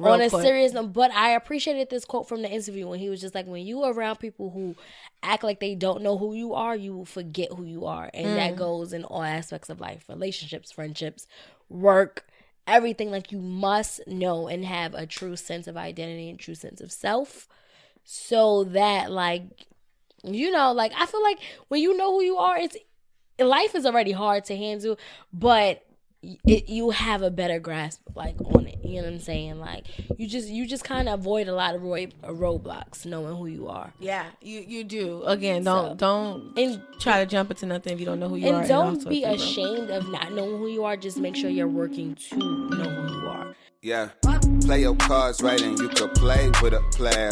Yeah, run my city and my state, I'm the mayor. High Scotty Pippen shoes, I be in the air. If she got a body like Buffy, I'm a slayer.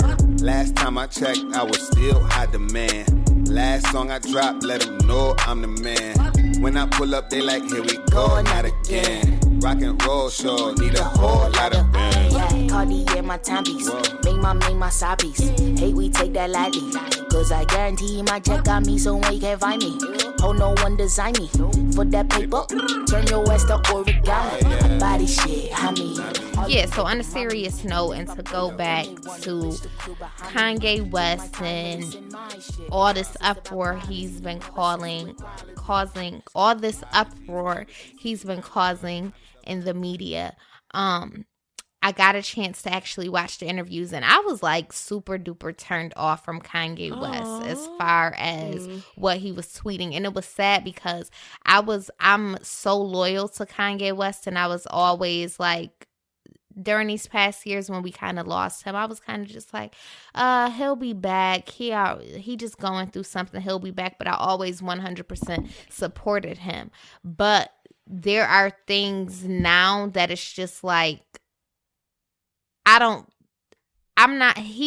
not being genuine to me. And that's just something that I don't rock with. Like, if I feel like you being genuine, then I don't have a choice but to just, I don't have to agree, but like I said, I will accept you for being genuine. But when I just feel like you just trying to make fun of people and get some type of reaction out of people, then I just have to step away. And so you think that look he's like trolling? A clown to me? Yeah, basically trolling. So that's how I felt at first, and I was kind of turned off.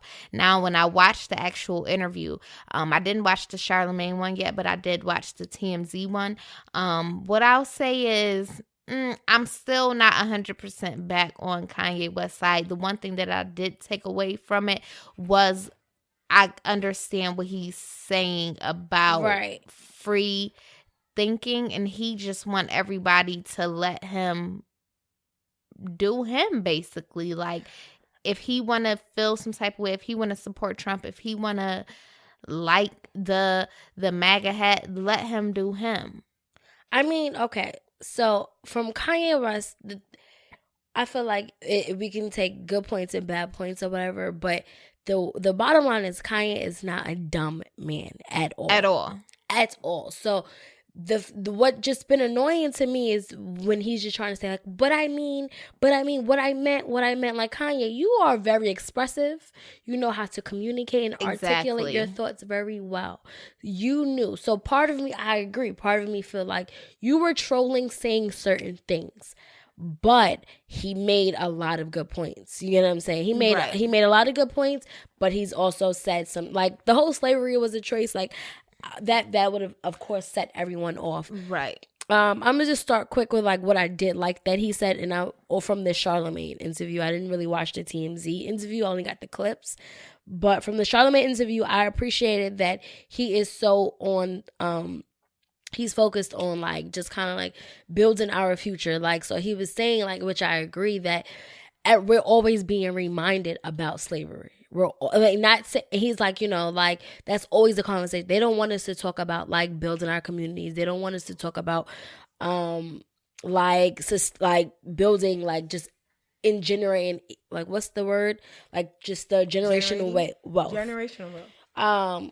And I understood. He was just like, like we put Harriet Tubman on a $20 bill. It's like, okay, this lady, she was a revolutionary. Yeah, she freed 1,000 slaves. But when are we gonna not talk about slavery? Right. He was like, you know what I'm saying? So, too, like, and people may not like that he's saying it because it's just like that is so much of our history. Like slavery is a big part of our history. It's really what all we know in this country. You know what I'm saying? For Black people. So I get how it can be hard to detach from that and really just think of us in the future where slavery was a thing of the past because Black people have grown and raised and we've created. It's like if it's constantly being taught in schools that so it's like feel like white people are supreme if we're constantly being taught that's how it always was, right? And I do appreciate the fact that he is like talking about free. Like it's nothing wrong with having your own opinion, your own thought. Like I'm here for free thinking. What Kanye West is not understanding is he's aligning free thinking with someone that's clearly oppressing, with ruffling his people. Like at the end of the day, Kanye, like we fell in love off of college dropout. We fell in love off of late registration and graduation, where you were really talking about the struggles of being a Black man in this country and the struggles of, like he gave us a glimpse of hope. So for you to forget where you came from, and that's exactly what I think is happening. Like you forgot where you came from. And because he did lose the only one person that kept him grounded, which was his mom. And he's surrounded by culture vultures. Like the Kardashians are culture vultures. Regardless if Kim is a good wife or not, you really forgot kind of like, who you are, who your people are, who your target audience is, who your fan base is, and you can't do that. Like that's just kind of, and I don't ever want to put it on like he didn't know, because again, Kanye is a very smart man. He is a genius. Right. Like he's very, what's up. He also made the point to kind of trying to defend why he has been like hanging out with Trump by saying that we're not gonna overcome hate with hate. Yeah. So basically us continuously saying, fuck Trump, I hate Trump, that isn't gonna get us a different result. Doing the same thing isn't gonna give us a different result. So how about we try, getting close with him, making a friend with him, so that maybe somebody from our side can be a voice for us. So I could kind of understand that, but then it's just like, but stop trolling. So I watched every single one of those interviews, even T.I. on the Breakfast Club. And y'all know, I like last time we was talking about Kanye, listeners, I was kind of like, yeah, but da-da-da. I was giving him the benefit of the doubt because I was just like, one, waiting for a social media strategist to come out with the statistics that shows that he tweets right before releasing product and or music. I'm still waiting. And two, I was just like, let him vent. Twitter's all about microblogging. I was kind of happy to hear him because I went dark for so long. After listening to the Charlemagne interview, I realized, one, the boy is broken. Okay. Two, he be in his feels. And he is a hurt Black man who admitted via YouTube, I be in my feels, yo. That was the most touching part. I felt like he was stripped naked. I didn't realize how nervous he was. If you pay attention to the Charlemagne interview, he's tapping his foot at a point. And he's like, I'm nervous right now. Like, he's dead ass nervous. He's broken because the Kardashians are vulture cultures, but he committed to this woman. I don't know how this dynamics of the relationship. And she was in a a predicament where she almost lost her life, but yet got jewelry stolen from her. That was a lot. He was in New York.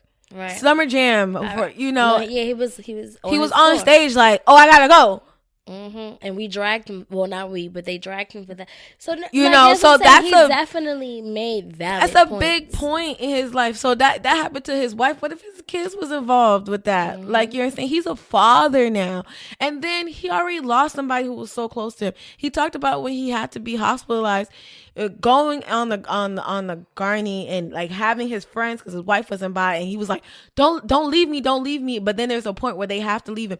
Kanye has accepted the fact that he's a highly sensitive person. I'm a highly sensitive person. Hence to my path number. Back to this, number 7. I am an emotional person. I don't like that. I don't like the fact that I cry. Even Disney movies. You want me to cry? Fucking play a Disney movie. Bambi ass, bitch ass. Where's Bambi's mom? Too. Like, you were saying, like, I'm not, he's accepted, like, yeah, I'm a black man. I'm highly sensitive. But the trolling concept, I do kind of see that. And I think it's not intentional. I think God was like, Kanye's not going to leave this building without being set right. Like, because that slavery was a motherfucking choice. Yeah. Wait, who you said, Van? Van Lance. That's his last name, right? Sorry. I missed it. I thought it was Van Lathan. No, is it Van Lance or Van Lance? Please don't quote me. Let's edit this out if I'm wrong. Please. I thought it was Van Lance. Maybe it is. And it could be because it's Van Lathan. Okay, sorry. Van Lathan. Let me go back. So I do feel like he's trolling a little bit because, like, he's so far removed from society. You like the concept of Trump. You don't know his policies. Even T.I. was like, yeah, he doesn't. Charlamagne was like, yeah, he doesn't even understand what the travel ban is. You like the fact that this underdog was able to defeat the odds, which is what you've done all your life, all your career. That does not mean you can sit there and be like, slavery was a choice, sir. Right. Because sad to say, it was not 1, 2. There are many other cultures that have dealt with some sort of genocide. Gonna say all of y'all was here for 400 years. 400 years. All of y'all. Y'all all was just here.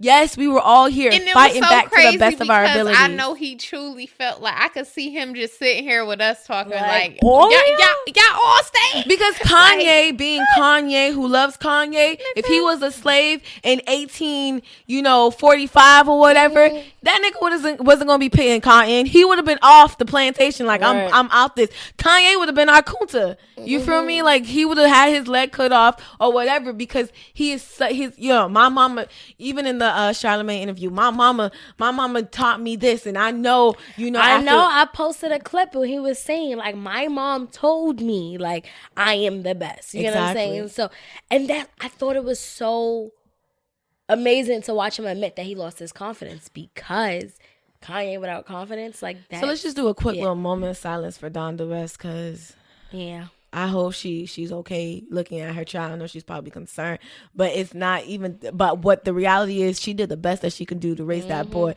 to have confidence to the point where he's like, yeah, I'm gonna talk about Jesus on this song. I'm gonna put this on my album, and it's for the rock. And that shit played. Niggas was singing Jesus Rock in the choir. Right. Like, come on. And for T.I. to admit, like, yeah, I thought that was weird, but guess what? Look at the acclimates he made. Kanye came into the industry when baggy pants and jerseys was the shit, and he had a polo t-shirt and a backpack and defined the game. So you can't. Is he trolling or is he getting his cape back? Is he putting that cape back, and he's looking at people like, look at this man who was a reality TV star becoming the president of the United States, and he was a hip hop. People, that's another thing that I think that people forget. Before Donald Trump was president, he was celebrated in hip hop. Rappers loved him. Can you name a couple lines? Cause I don't. Okay, so I'm gonna bring it up. I remember when he said that, but I don't remember. I can't think of any. I feel like they talk about what's that other rich man. Jeezy used him a lot. T.I. said it in his verse. Even I believe Hov, but don't quote me on the Hov. But I know for sure T.I. used Donald Trump in his verses. I know Jeezy used him, and like Donald Trump was always the guy like who they had money, like, oh, we had money, we're the hoods, Donald Trump. Yeah. So rappers liked him prior to him being president. Because, again, of his ability to make money, flip property. But now we're just seeing who he really is. So, But for Kanye sees that dragon energy. And please, listeners, if someone can email me and define what a dragon energy is, I'm learning how to. Maybe I got the dragon energy. I don't know, you know. But it's like, you know, I'm seeing that, and going back to nigga land in my hood call me Donald Trump. The type of nigga to count my money while I smoke a blunt. Who's this? Jeezy. I also feel like Van Lathan was a guardian angel to make sure that Kanye did not leave that building with that thought and that concept like, yeah, slavery was something. He needed somebody because he had a look on his face like he was taking that shit in, even though after he said what he said, he was still acting crazy, talking about, even though I think you want to fight me. I think you want to fight. I was like, yo, something is really wrong with this dude. Yeah, and you know, I feel like then Ebro called on women of color to hug him. Yeah, that was my thing. Stop calling on women of color to freaking solve the issues. Like Ebro, like, oh, but you don't want to buy a shit. Okay, go ahead. But you right, because Ebro had tweeted basically saying like, you know, maybe can a sister basically like hug him because Black women's hugs are life changing, and that's cool and all, but no. Like, how about y'all hold this man, this Black man accountable, which other rappers have been doing. So I appreciate T.I. I appreciate people that have been speaking out. Who else? What's his name? John Legend. John Legend, Chris Brown. J. Cole. J. Cole. Did we talk about J. Cole's album? Yeah, we did. But this amazing network of Black men in hip hop who are trying to surround themselves around the brother Kanye, right. I empower you, okay? I empower you, Van. I empower you to hear T.I.'s interview to be like, I had to listen to it. No, it was good. He had this he's nice so little well Louis spoken. Vuitton. Oh, girl. He's a fine man. Nice little Louis Vuitton jacket I wanted Daaj to see because it was mad cute. He had a nice little outfit on. But on the Breakfast Club, he was really like giving us insight on how the song came together, and just like how he's like, yeah, he's hurt. He's hurt. He was like, I never knew he had a phone. Now he texts me every day. He calls me every day. And I'm like, yo, Kanye, who are you able to vent to? Like, you've been shut in so much. Like, are you able to vent to your wife like this? Like, are you able to, did you? Hell no. You kind of lost was Jay your friend that well? Like, did you really, really lose him? Even with the concept of the wedding and him not showing up, him and his wife, Jay-Z and Beyonce not showing up to the wedding, and I feel like it showed that Beyonce was lemonading during that time. I'm trying to correlate some calendars and years to see what was really going on, y'all. The Beehive, we gonna tune in. Right, because we gonna buzz. Once he said, they was going through their own thing, I was like, okay, wait. So Kim and Kanye got married when? What year? Was this the year of the Met Gala? And shout out Met Gala today. I was literally like, I had so much hope to go to the Met Gala. No, today. It's tomorrow. It's tomorrow. It's on a Monday? It's the 7th. Tomorrow, yeah. If I could find me a nice little thrift clothes dress and show up there, I would. They all be looking like rags anyways. They be having a whole bunch of prints on.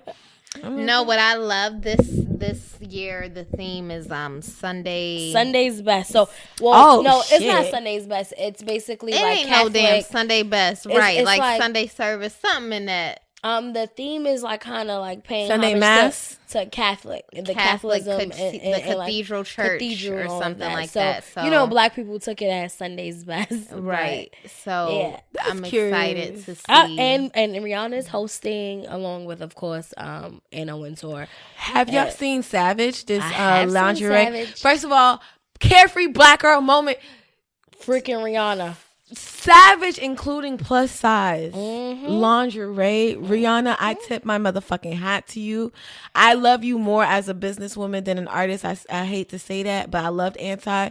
But as a businesswoman, I am very appreciating for me to see Savage show different body types and show like I still am a beast in the bed. I'm still motherfucking sexy. Yes. I seen one with the girl with the thighs. Yes. I don't know if y'all know. I got a thing for thighs. The shit look buttery. It's like, girl, like, I'm sorry, it look buttery. I'm sorry, the gayness. But I feel like we should have put that on Carefree Black Girl moment. Rihanna and her Savage Fenty lingerie line, which comes out in like 3 days, 4 days. I'm excited. Shout out to all that cute Fenty stuff. Well, that's a wrap for this week.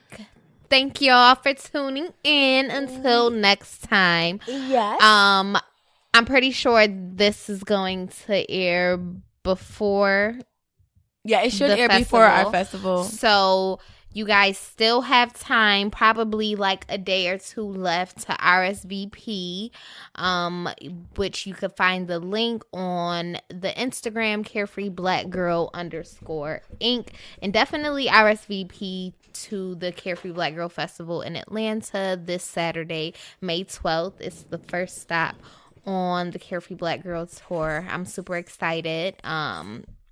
We've already gotten a lot of responses, so it's going to be a huge event. Lots of fun. You get to meet us if you're in Atlanta.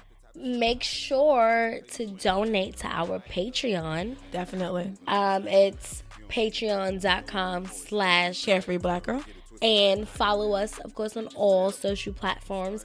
Twitter, CFBG Pod. Instagram, again, what Daaj said, Carefree Black Girl _Inc. And our website, carefreeblackgirl.com, but the girl is spelled GRL. Okay. So that's a wrap, y'all. Keep Kanye in your prayers. And yes. Remember to know yourself, capitalize on your values, and know what to accept and what not to tolerate. Hello. This is Ivy. This is Daaj. And this is Rise. Have a good night. Until next time. Cartier, my timepiece. Make my side piece. Hate we take that lightly. Cause I guarantee my check got me so when you can't find me. Oh, no one design me. For that paper, turn your ass to origami. Body shit, homie. All them with the mommy. And if I pull up and they want it, bitch, the crew behind me. Take my time releasing my shit. Cause it's about quality. Whenever CC with quality. Let's get it. Shop Amazon for last minute gifts. Great deals for everyone on your list. Gifts for mom and gifts for dad. Even for your sister and your brother Chad. Ah shoot, we didn't realize we were supposed to get a gift for our dog walker guy. We almost forgot about our dentist Dr. Kerr. We didn't expect to get a gift from her. Or our cousin, I forget his name. He got us something nice, better reciprocate. For last minute deals on gifts for people you forgot. Get fast and free shipping at Amazon.